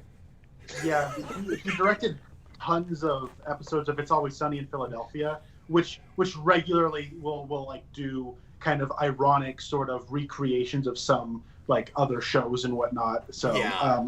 I will say, I'll just be a walking ad for that show. It's Always Sunny is one of the great shows of television. So I'm happy he got this opportunity and he was able to shine in the director's chair as much as he does, because television it's like the writer's game more than the director's game. And I know that the head writer is a woman named Jace Schaefer, or it's JAC. Yes. So I don't know if that's abbreviation for Jace or it's Jack Schaefer. Yeah. But I always assumed it was Jack until I found out it was a woman, and I was like, oh, now I don't know. It could be Jacqueline. Yeah, Jacqueline or Jacelyn. But yeah, but the directing is so versatile, especially being from one guy. That's crazy because you'd think you'd maybe have somebody else doing the sitcom stuff versus the the MCU stuff, but he is doing all of that. That's crazy. Yeah, no, I was really impressed by his efforts, even though I think sometimes the stuff that's supposed to look more cinematic is pretty inconsistent. I think the stuff where she goes to Sword, in episode 4 at the beginning where Monica goes to Sword, that looks like it could be taken right out of Winter Soldier. It looks really good. Looks really good. But then the stuff where there's the big lunar rover that they got to drive into it, when it's this big shot of it, it looks it's a thing that's on a grassy, you know what I mean? It doesn't look very cinematic. It was an episode of Agents of S.H.I.E.L.D. Yeah, it looked like an episode of Agents of S.H.I.E.L.D. At that point, yeah. And I don't like how he shoots the Agatha flashback in the 1690s. But I don't like anything about that scene, so... Yeah. Do I really have to watch them shoot beams at each other for 5 straight minutes? I hate Don't worry, they're shooting beams at each other while they're explaining what the beam shooting means. So it's good God. So, Connor, I know you've got to leave in less than half an hour.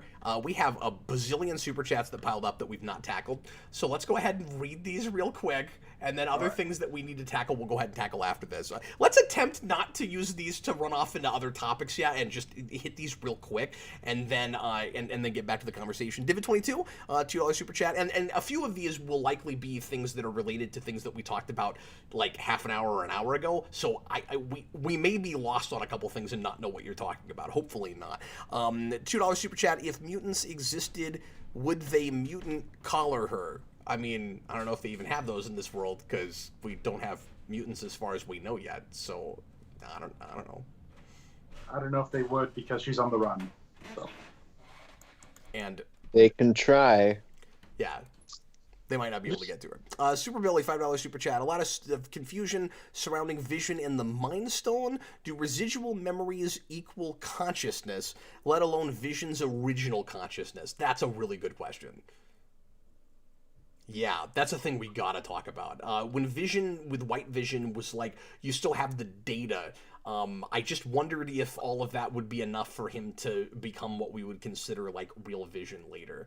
And I guess we should also talk about whether or not you guys are cool with doing yet another sort of pseudo-resurrection in the MCU. Some people have complained about that. We can't leave anybody dead. It can't just be this tragic thing with Wanda. We have to leave a back door. We have to do Wrath of Khan. We have to leave a back door for him to come back really easily later.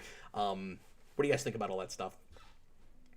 Well, I've been excited for White Vision to come since Infinity War, so I can't say I'm disappointed that we got White Vision. I think that it's a little disappointing. I think for this story, giving Wanda this moment to actually have a chance to say goodbye to him for real in the same story that she gets to live out her fantasy. I think all of that is really good. I do too. I don't really like that. There's a sort of another Vision out there, and maybe he's not exactly the same, but he's more or less the same. So I found that a little disappointing. That being said, I did like the Vision versus Vision Philosophy 101 conversation. That so was good. so lovely. But I will also say that I think that I'm just kind of curious about like the Mind Stone. Like that was something I was right about. Like I was thinking about like how is Vision here, and I was wondering like is it like somehow like a physical manifestation of her memories of him? And it's like, well, she knew him like intimately, so it's like it would make sense why he would be such a realized character and sort of has independence and is able to. Now that's another question the Vision could have is if you create this thing out of your memory, will it not then fill in the gaps that maybe you don't have, and then start to have its own consciousness independent of your own? And so I think that's great. And then and this goes into that whole Ship of Theseus thing. If your Vision, like that version of Vision, you have to be suspicious as to how close you really are to the original in all the things that she would fill in, right? Where you're thinking, I am supposedly more or less Vision, but am I just her idealized version of myself? Mm-hmm. Yeah, well, especially since the existential stuff there is really interesting. I'm sorry, what were you saying, Austin? Said, well, especially since he comes back as like a blank space where he doesn't have any memories of before he was created, so it's just that personality. Yeah. With none of the experience. That's a good point too, and I really expected early on when we first hear that he only had that kind of amnesia because he was part of this world that she'd created. But then even when he fully understands what's going on and he can touch people's heads and snap them out of everything, he still doesn't have that information. He needs Darcy to explain what happened to him. But he seems to know some things, right?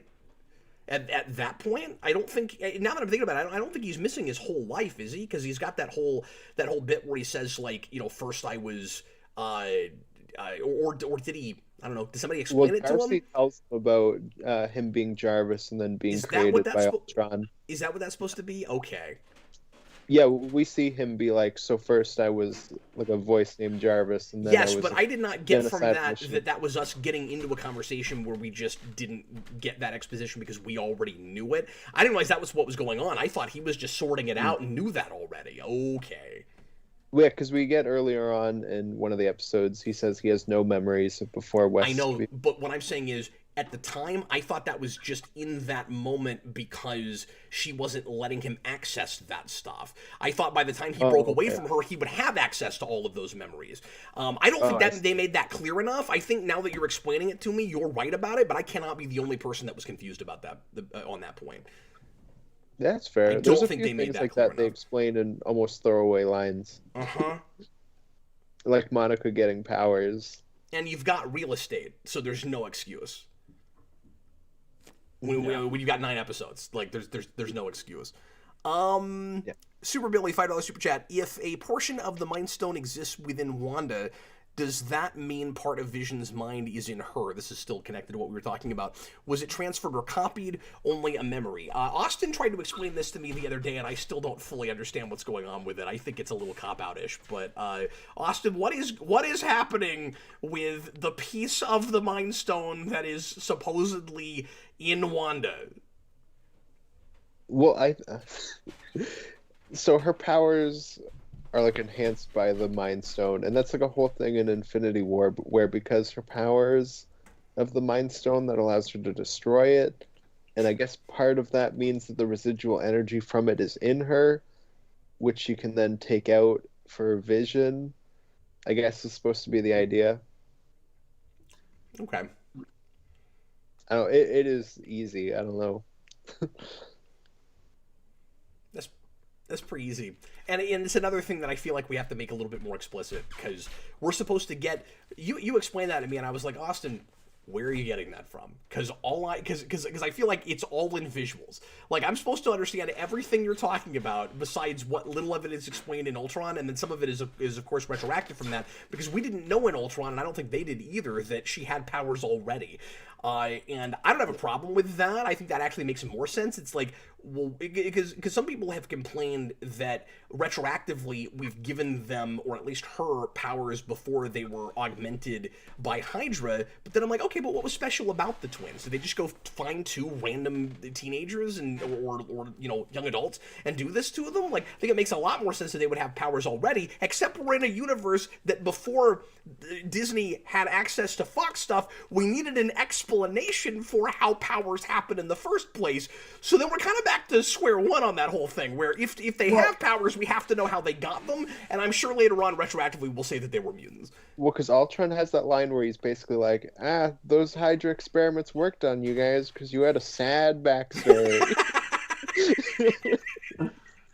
So, I don't know, like, I like how ambiguous it is that she had powers beforehand, because, like, Agatha's like, she's like, you used a probability hex, and she's like, and so, like, it's a little ambiguous as to whether or not she was using magic there or not, and so the incident with the Mind Stone does make it explicit, obviously, like, now you have powers, because that's been the explanation up until this point, but so I think that there is a little bit of ambiguity before the scene with the Mind Stone, so I kind of like that.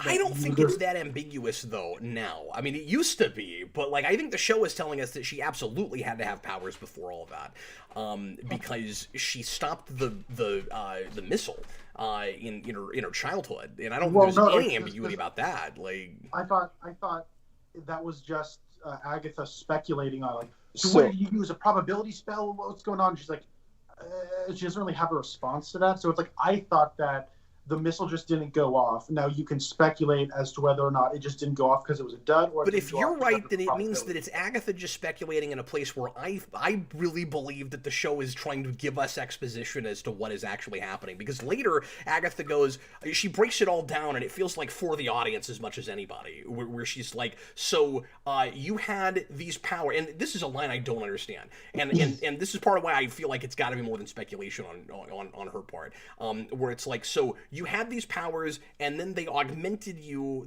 Hydra augmented you, and increased these powers that you wouldn't have continued to have because they would have died on the vine. I don't know what that means. I don't know why she assumes that she wouldn't continue to have powers after that, but I really thought that was the show telling us she definitely stopped that missile from going off. I might be wrong, but that was my read in the moment.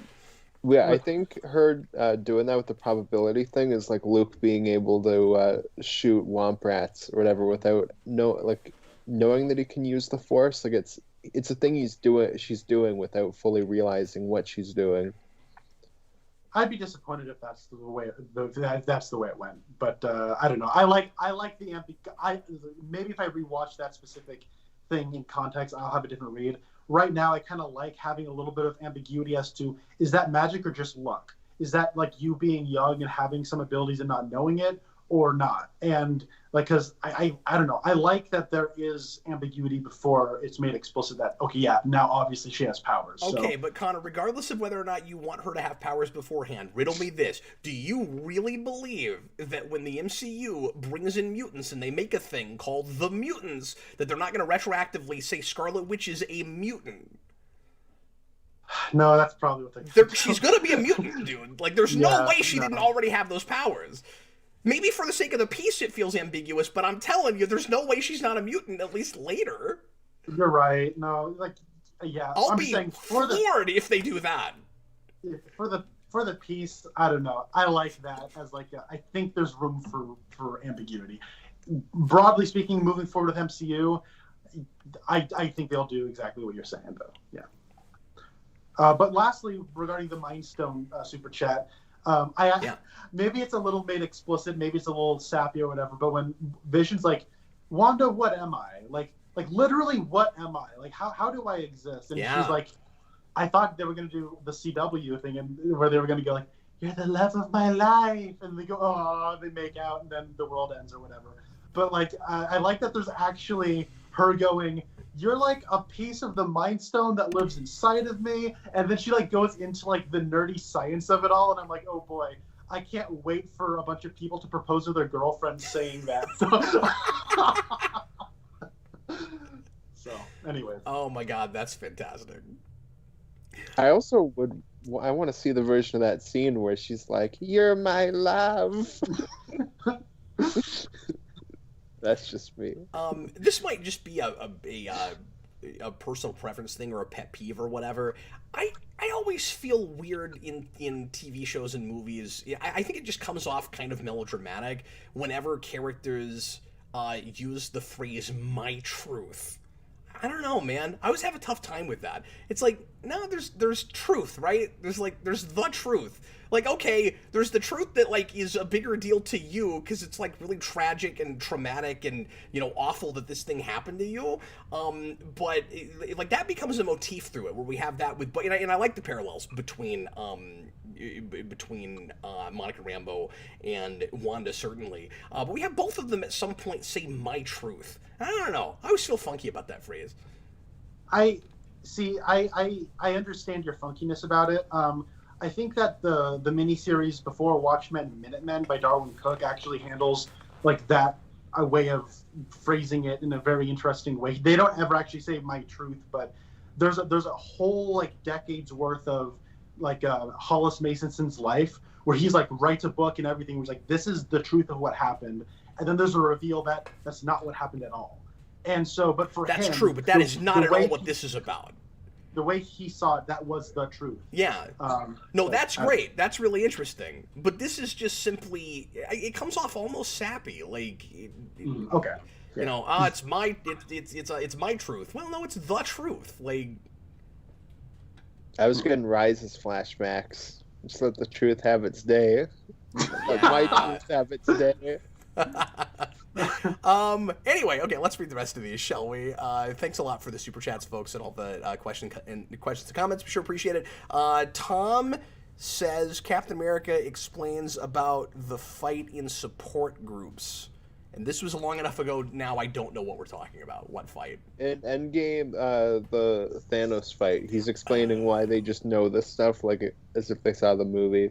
That Thanos, the Captain America, like told the people in his support group in Endgame about it, and I guess they. You know what I want? You know what I really want, and this show could have done it. I want somebody watching Disney Plus in the show, and there's a documentary about the blip. That's what I want. Oh, that'd be cool. There was actually a documentary in what was it? The last Spider-Man movie? Yeah. Was it about that or was it about something else? There's like two, I think. There's one about Iron Man himself and one about Thanos. Okay. Well, the fact that there's a Thanos documentary might solve a lot of this, honestly, because those superheroes that were there, but like I would actually see some of it. I would have seen them like interviewed talking about it. Because that'd be great. And then I want to see like a really like poorly funded recreation of events or animation. That would be awesome. With stick figures. It's like one of those dinosaur documentaries where you get like the cruddy CGI, but it's like heroes. Yeah, or claymation. But we wouldn't do it that way now. It's the Wallace and Gromit Avengers. Precisely. John Kelling, $5 super chat. Wanda and Vision apparently watch TV in the Hex. Would it be safe to assume that they're watching Wandavision? No, I don't think it would be safe to assume that because they're in their own fictitious world that to them is real. So they would be watching. It would be a TV show inside of a TV show. They're watching Sword. Previously on Sword. So I gotta get going. I was about to say, yeah, I know it's right at the time you had to get going. But I did want to say there was one Sword moment that I wanted to break down. Yeah, that I feel like the pivotal intersection. No, don't worry. Like I let time get away. Floor is yours. So it's the big scene where Wanda steps out like, here's your drone and whatnot. By the way, they sent in that drone and it was like, this is 80s tech, but can we make it look better? And it's like this like perfect HD monitor. Okay. Anyways, but Sword sucks. Anyways, but the thing is, Monica walks up and she's like, Wanda, I didn't know the drones were armed, but you know that, don't you? A town full of civilians and you, a telepath, brought a sword agent into your home. You trusted me to deliver your babies. On some level, Wanda, you know I'm an ally. Let me help you. Okay, I'm going to break down those 5 notes here. When he says, I didn't know the drones were armed. So what? Why would Wanda care? It's obvious Monica isn't in charge here. And then she says, but you know that, don't you? Because you're a telepath. Wanda's not a telepath. She wouldn't know this. And then she says, a town full of I wondered about civilians- that myself, yeah. Vision And- also has super speed now and never had that before. I just want to throw that out there. Well, they do the telepathy thing quite a bit, so I guess she just is a telepath now. Okay, but then that leads credence to my issue earlier, where if Wanda's a telepath now, then she really should always know when somebody comes from the outside and should be part of that whole thing. Exactly, yeah. So no, that doesn't work at all. She says, a town full of civilians, and you brought me into your home. No, Wanda didn't want you in her home. You kind of pushed yourself into it. And then she says, you trusted me to help deliver your babies. No, she was in labor, and you were the only person around. What is this? It was her, the bird, in the corner. Like, that was... Yeah. Like, on some level, Wanda, you know I'm an ally. No. And if she did, why would she trust you now? She can tell you're not in charge here. Anyways, and then they have a dialogue exchange where Wanda's like, what could you possibly offer me? And she's like, well, what do you want? And then she says, I have what I want, and no one will ever take it from me again, which suggests she does know what's going on, and she does have control of what's happening. And then the very next scene, you have a scene where she's talking to her kids about Sparky dying and death, and you can't cheat and all that. Makes her look like a giant hypocrite and not the character we just saw in the previous scene. And then later in the same episode, she's talking to Vision, and she's like, you think I'm controlling everything? Like people getting to dentist appointment? And she's like talking about why she couldn't possibly be in control of everything. So it's like, this is like my thesis on like these two characterizations are at odds with one another in like the same episode. Other dumb sort of I know you got to get going. I wish you brought that up earlier, because I would actually fight you on some of that. Okay. I think you're right about some of that, but I think there's this intentional conflicted thing with her where she doesn't fully know what she even did, and she's able to like compartmentalize and like shut parts of her mind down. I really think that's what's going on. That scene where she says like we can't bring people back from the dead, you know, to her kids and things like that. I think that is intentionally hypocritical. I don't think that's the show not realizing what it's saying there. That's when like they're playing the. I think that's her trying to be a good mother, but being in complete denial about the fact that she's done all the things she's saying we can't do. I actually like that speech a lot because. Well, I just think it's weird coming after the scene prior to that is the ad, but the scene before that is her like playing tough guy and like I'm done messing around to sword. And I feel like if that's the way you're gonna play it, you can't have that scene before the other. So. Maybe so. I didn't think about it in the context with that other scene, so I'd have to noodle that. But one last thing about Sword. This is, I think, like perfectly emblematic of Sword as just being lame, and that is. Can you guys see me? Yeah. Okay, cool. That is. Hold on. Yeah. So Jimmy Woo is handcuffed. And he's cuffed behind the back, and he's a suspect. Agent Hayward is not having any more of Jimmy Woo's stuff. So then a phone starts ringing on a table, and Jimmy Woo starts conspicuously walking backwards towards a telephone ringing on a table, and then doesn't do. I guess he's part of some kind of muscular class, because then you have Hayward not understanding what's going on, and then on top of that, Jimmy Woo is like, I'm going to get my boys from Quantico here within the hour. And instead of Hayward going, I'm not taking any chances, I'm going to take you down, Jimmy Woo, he instead goes, you're bluffing, whatever. We need to wrap this show up pretty soon. So anyways, that's Sword. That's Sword in a nutshell, like in like a scene that perfectly encapsulates what I think is like poorly written about Sword. Well, there's a guy standing behind Woo when he does it, when he steals the phone. Yeah. When did that guy do anything? I don't know. Sorry. It's You sort of might like be clearly Steve. these hexes are forming. Yeah. All right. I got to get going. Thanks for having me. It's been wonderful talking to you. I'll probably be listening to this while I'm on my way to what I'm doing. But you guys rock. Have a great time. All right, thanks, Groovy. Connor. We Talk appreciate to you, you buddy. later. Bye.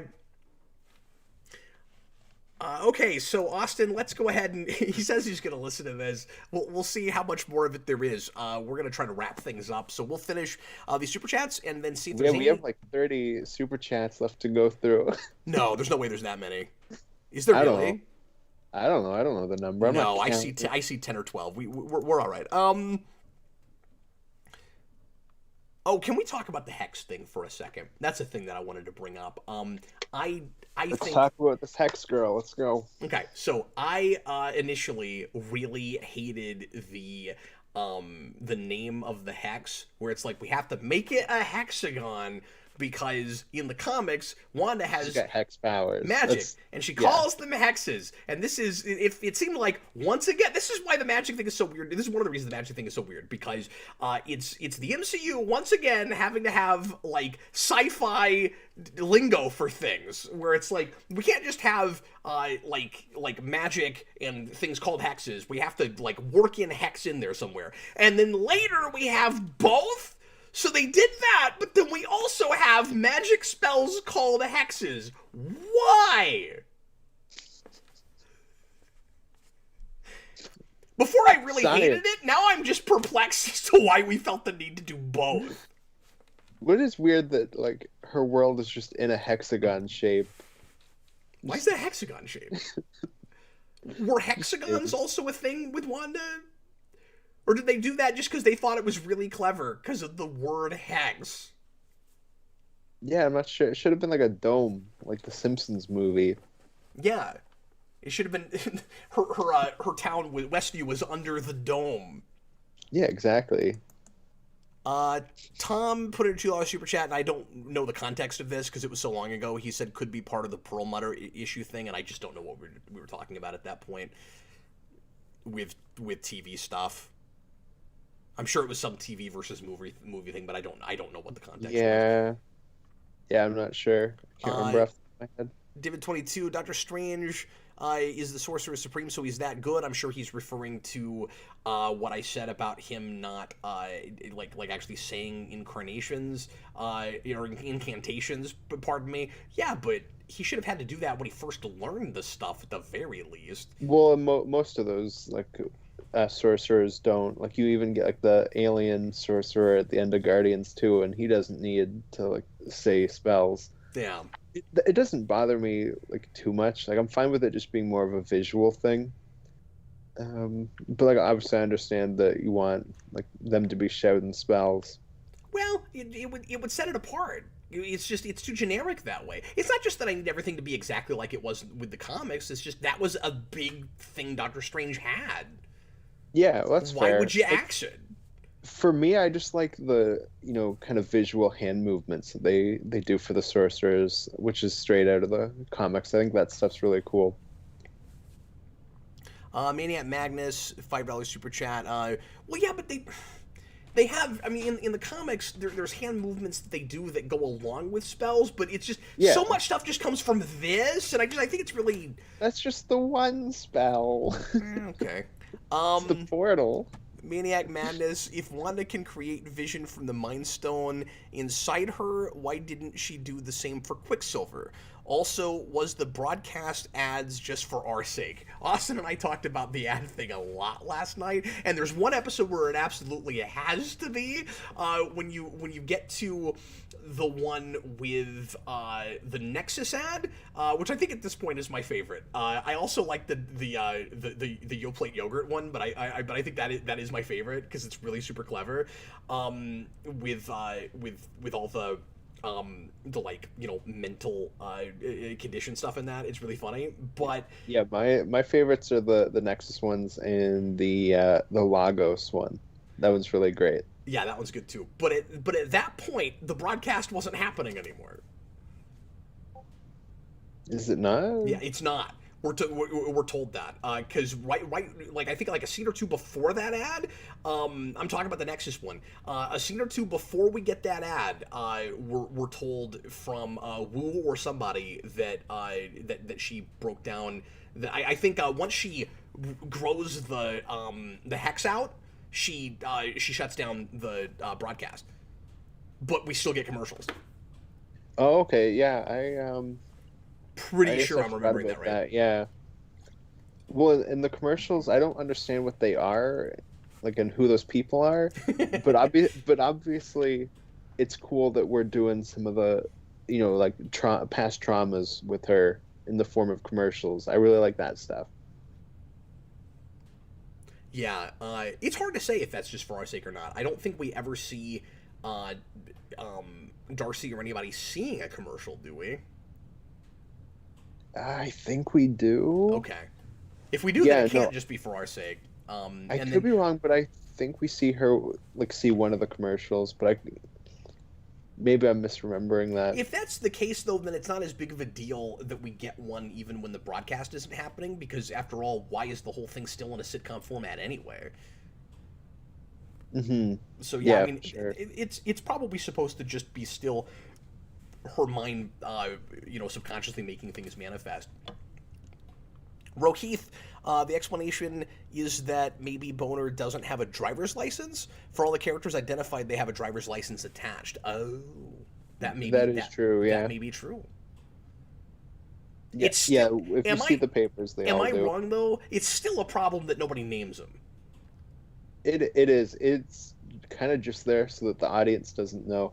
And there's no reason for the audience not to know. It's like it's like we do that because it seems like that's just for the gag. It's not even to like pay off a mystery. It's not the Ben thing in Star Wars, right? Where it's like we just say in Force Awakens, where we have characters that just keep we have like Leia and Han just saying my son up until we finally get the reveal his name is Ben.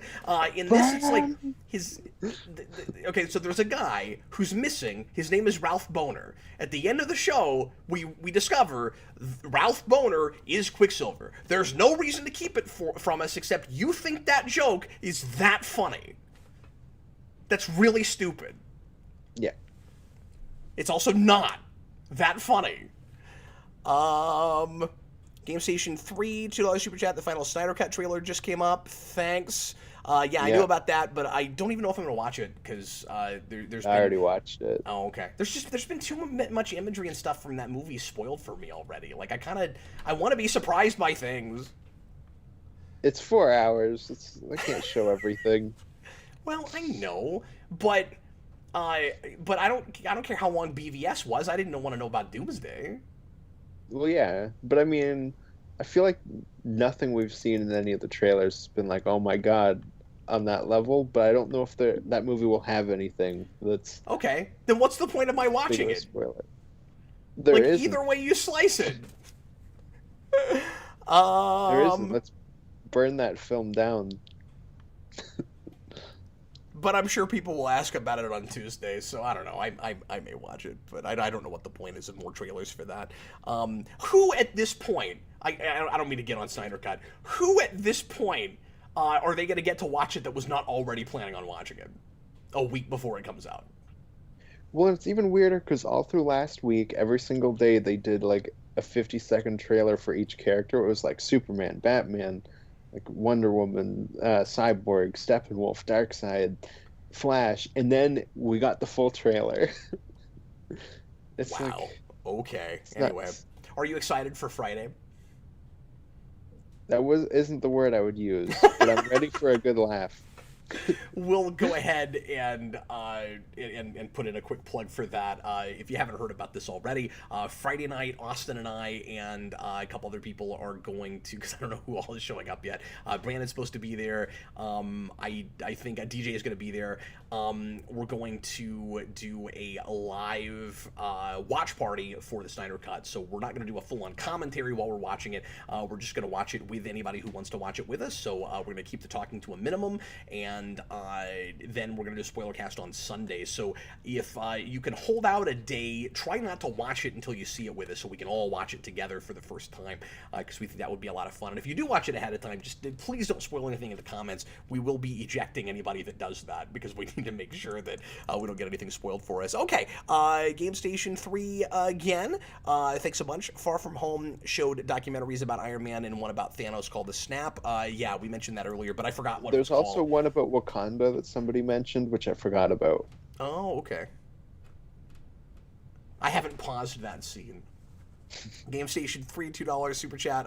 Retracted the message for some reason, but thanks for the super chat. And finally, Busted Sim. I mean, what are ads but reality interrupting your escapist show to remind you of crap you have to deal with? That's great. Yeah, that's true. That sums it up pretty well. Yeah, it didn't occur to me that it was a metaphor for that, but that's absolutely right. That's great.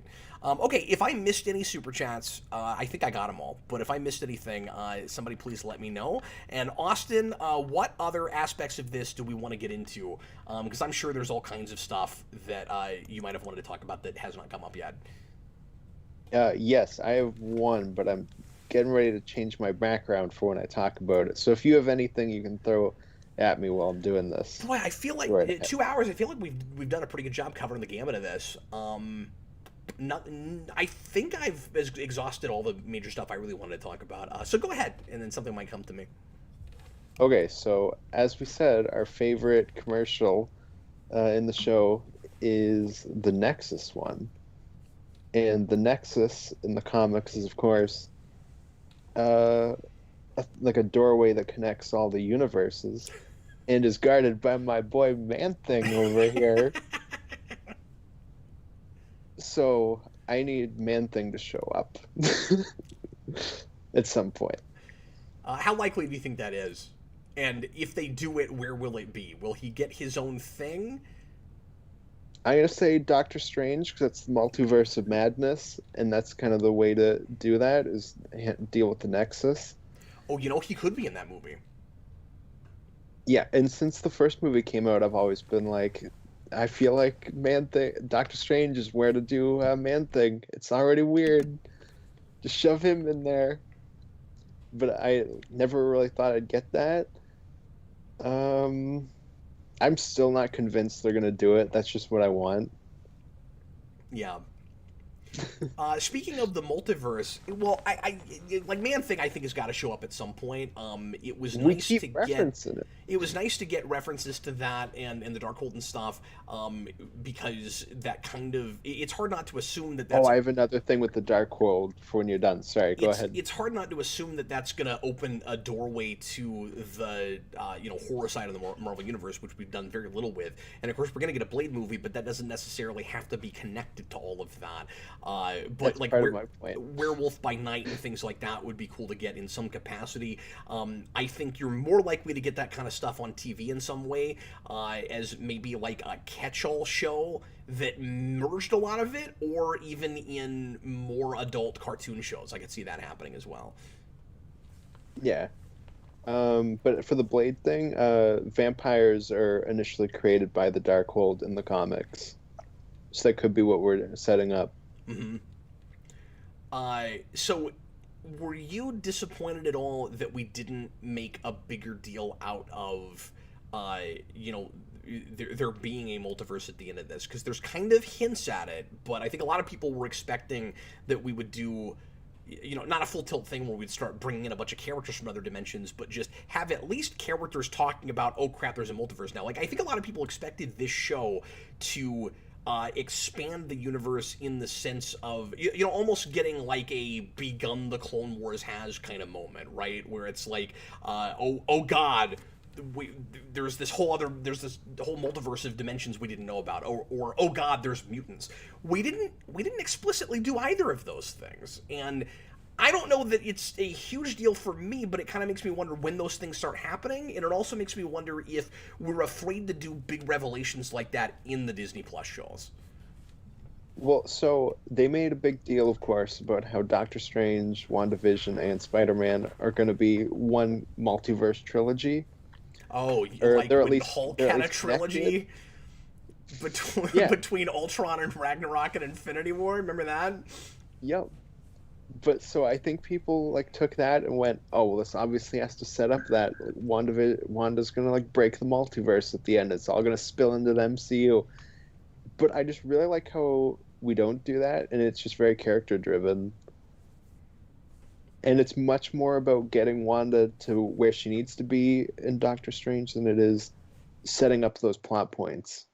And it makes it feel less like a, BVS thing with the Justice League where we just have scenes setting that stuff up. It makes it feel less like that than, say, like, if it did have to go, I'm ripping open the multiverse. Yeah, it's a thing I can't really call until I can look at it retroactively after the things that should bring that stuff up, if they're going to bring it up, you know what I mean? It's like, I think a lot of fans are really impatient and need like every project to be a big mind freak moment to like break the universe in a good way, or break their minds. I think for some folks, it becomes a little bit too much about plot twists and things. This is not a perfect show. I had a lot of issues with it. We talked ad nauseum about those. I think it's a overall really wonderful character drama between those two characters that and that sometimes gets lost a little bit too much in the sword stuff, and in like it might be a mistake to be building so much on Captain Marvel, because that's a movie that a lot of people do not care about, and right now it's very much here's this little girl you saw in that movie all grown up, and here's the Skrulls, and a lot of people don't care about that stuff. Monica's awesome. I mean, thank God she's as cool as she is, because I don't love Captain Marvel, and I did not care about that character necessarily. But now that we've got that, like, it's nice that we built on that as well as we built on that. But I don't know. I'm just gonna. I have a very wait and see attitude on all that stuff. I don't need every project to be a huge big deal. But we can't be surprised that people got all in the weeds about speculation with the show, because it's the first MCU thing we had in over a year. Yeah, and I think that's the main reason that happened. Besides the fact that it's episodic and there's mysteries, and every week we can do the Lost thing and try to figure out what everything means. Because everybody's looking at this and thinking, okay, where are we going for Phase 4? What is our big overarching story? Which I don't know if we'll get, at least at first, because, the Infinity Gauntlet stuff doesn't really start until the last film of Phase 1. I don't think we're necessarily going to see what their big phase-long story is right away. No, but they were able to retroactively pretend like they seeded it all along, because they made everything an Infinity Stone that wasn't necessarily in the first place. That is true, but it's just really the Tesseract. And that doesn't go back to movie 1, but it does go back to movie 3. Because you had the Cosmic Cube in, well, movie 4. Because you had the Cosmic Cube in Captain America. Movie 5. Is that 5? Iron Man, Thor. Hulk, Iron Man 2, Thor, yeah. And and I guess Thor didn't give it to us either, because he didn't already have the scepter. Mm-hmm. Yeah, you get that. There's that Infinity Gauntlet bit, but I feel like that was a set photo. Like, I don't remember that in the actual movie. I gotta tell you, every time I watch that movie, I'm looking for it. I can never find it, and I still hear people go like, "Isn't it weird that was there? Like, they had to really retcon that." And I'm like, "That's in that movie. I cannot find it." Well, I know the scene that it's supposed to be in. Yeah. But I look in it every time, and I feel like it was just a set photo that came out. We don't actually see it in the movie, but I could be wrong. Oh, I'm glad Tom brought this up. He said Agatha bit a kid like the witch in Hansel and Gretel. Maybe that is the reference there. I wasn't sure what that was, if that was about anything, but the comedic timing of that is really funny. When she says I bit a kid once, and then it's just silent for like 5 seconds. That's really funny. Yeah, that part's very good. I didn't think about that either, but that could be what that is. John Kelling, Scarlet Witch herself is also a Nexus being. Yep. Yes, she is. Man Thing, here we go. We got that one character that references Man Thing in Iron Man 3. Now give me Man Thing. Professor Zoom, Kevin Feige kind of lied about the show. You said WandaVision would be a part of the multiverse story, so I don't blame fans for being overhyped. I think retroactively it absolutely will be. It just didn't make a big deal out of it. Well, it will be. We're setting up that stuff with Wanda, and that'll carry over. Yeah. Yeah, I honestly thought Agatha was maybe from another dimension herself and was gonna bring like more comic booky magic with her. That's where I thought that was going. maybe. I'm kind of glad we didn't like overcomplicate by doing stuff like that. Yeah. But I mean, we'll see. I also assume I'm not even that saying I whatever, necessarily needed that. I'm just saying that's what I thought was happening, and then it wasn't. and I'm sure like the Darkhold will be a big part of the plot for Doctor Strange too. So maybe the villain could be, was it Cthon or something? It's the guy who wrote that. It's like a big demon Oh, I don't character. remember his name. Yeah. The main It's something I don't thing, know if I'm pronouncing the it main right. thing I've seen in the Darkhold in is that Carnage monthly that was really boring and brought occult stuff to Carnage for some reason. Oh, Jedi Knight says, then why cast Evan Peters? The director actually has come out and talked about that. Oh crap! Sorry, my internet just went Yeah, off the stream. I think Feige has talked about that a little bit as well. Yeah, the whole reason why it's Evan Peters is that they want the viewer to have the same kind of experience that Wanda is, where you see this guy that isn't the Pietro we know, but you want him to be, and she wants him to be. Where it's like the same thing with Vision. Yeah, and That it's also making her. I find myself wondering guy. if that was really the reason in the moment, or if that's an easy retroactive thing you say after fans Could are be. asking you why he's there, because you cannot be making that and not expect fans to be disappointed unless you're just out of touch with the fan base. And the MCU sometimes is great at not having that, and sometimes really does have that. Like I'm sorry, you cannot put him in there and not expect to lose people over he's not the MCU version. You are playing with fire a little bit there.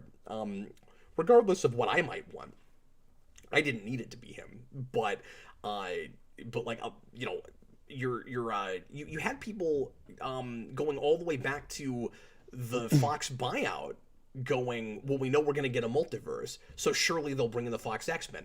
I've said this whole time I don't think they'll ever do that. And then we had that whole thing with Feige where he apparently asked Patrick Stewart to come back, and I was like, well, that's weird, maybe I'm wrong. And then somebody suggested maybe that was just for a Deadpool movie, and that's probably right, but who knows. But besides that one thing, I never thought there was any chance at that. And then we have all this Spider-Man 3 stuff, and I have no idea what's going on with that. And if that's I'm not putting any stock into that stuff until we actually know what they're doing. Any of it? You don't think any of those people have been cast? No, I don't mean that. I mean, like, I'm not trusting like anything anybody says about that movie. Like, I'm just waiting till Marvel talks about it themselves. Yeah, because I'm not convinced that's a multiverse thing at all right now. Well, I guess they've said that it's supposed to be connected, but they said the same thing with this. That doesn't necessarily mean it is a multiverse movie. Like, it could just be part of the story that they're telling. Like, and Doctor Strange is in that movie.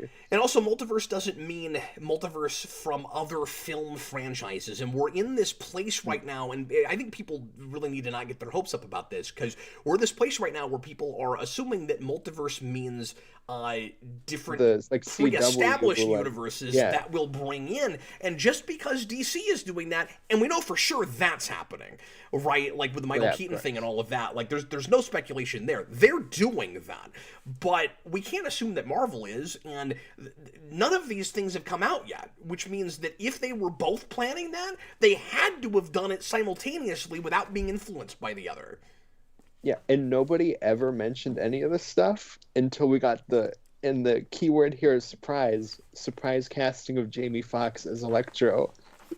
That's true. And then immediately people ran away with this Spider-Verse thing. Yeah.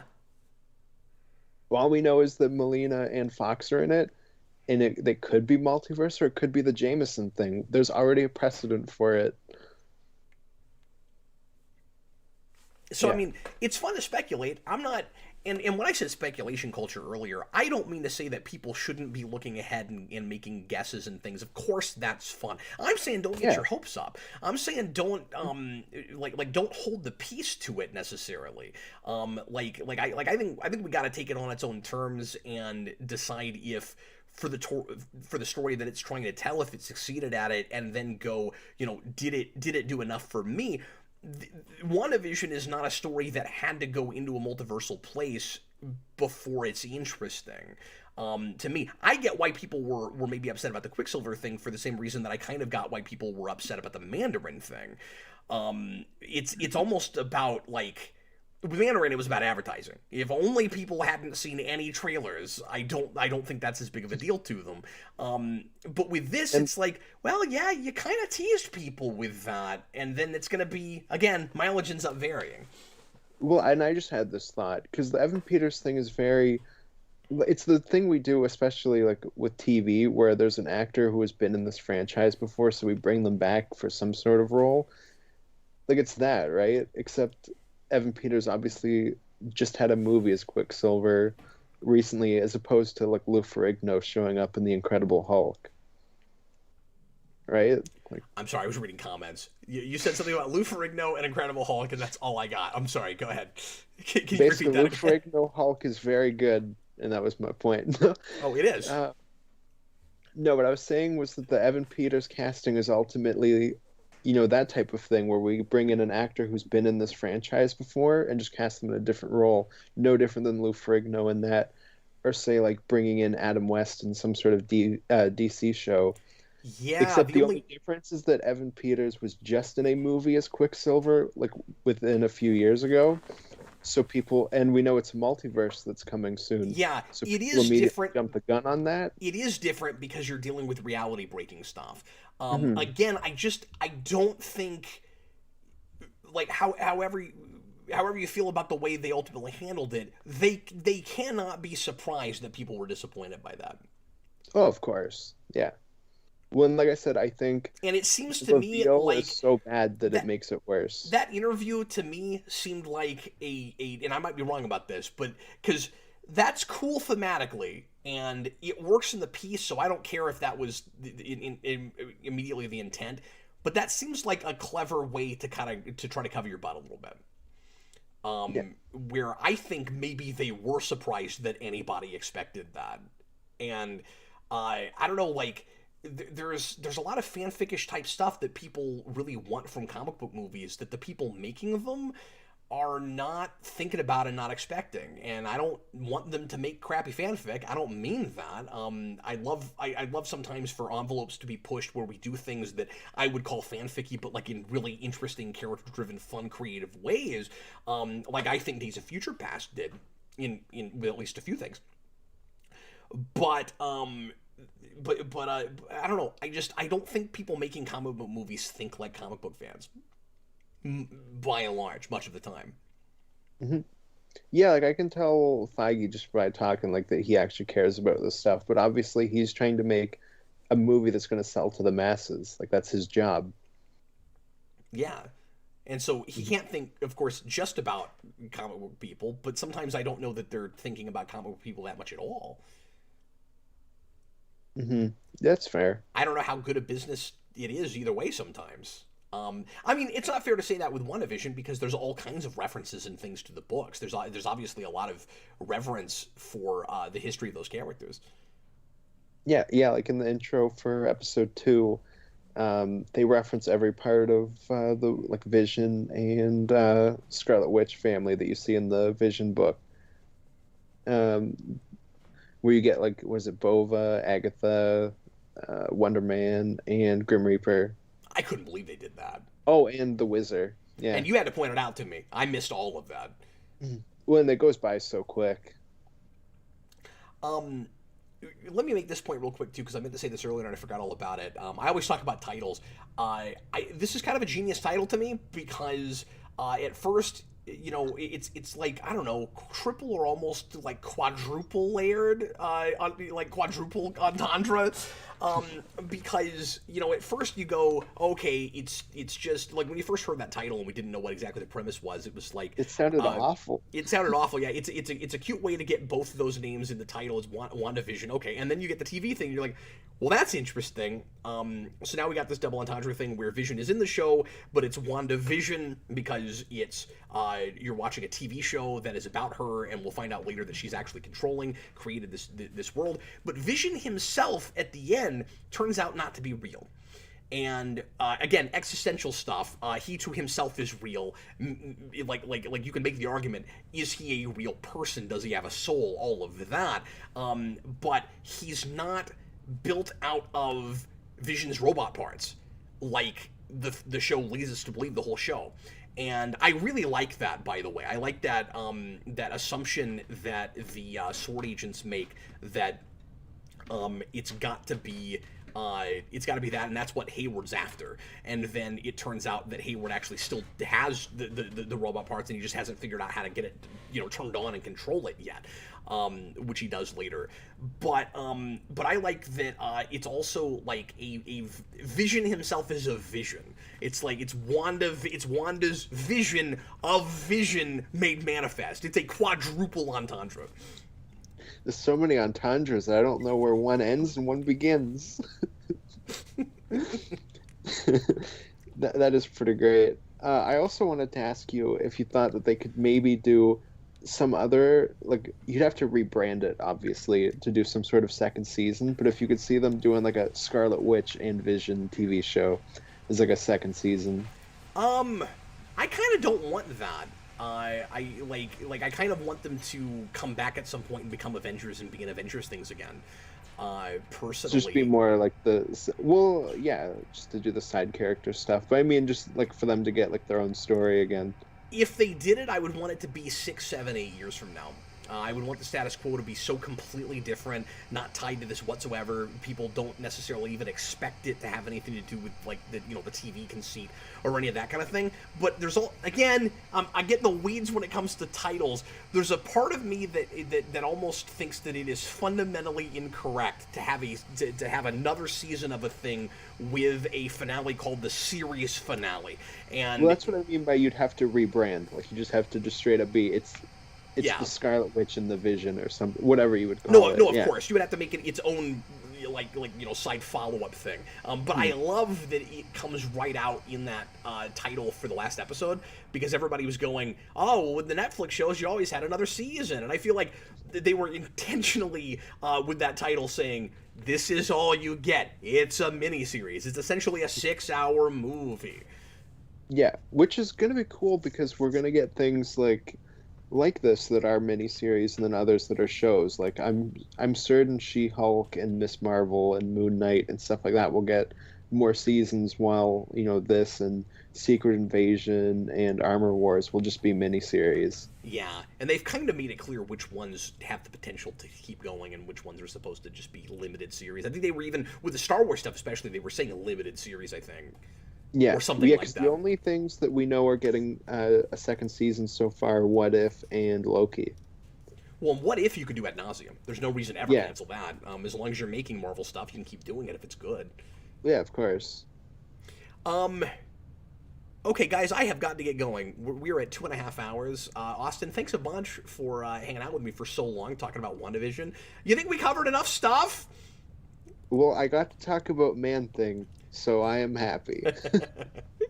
Well, guys, once again, we're going to have a really busy week next week with the Snyderverse, and then I will finally be done with Snyder stuff for a while, because that's been where my head's been this whole time. It was kind of weird doing this in the middle of all of that.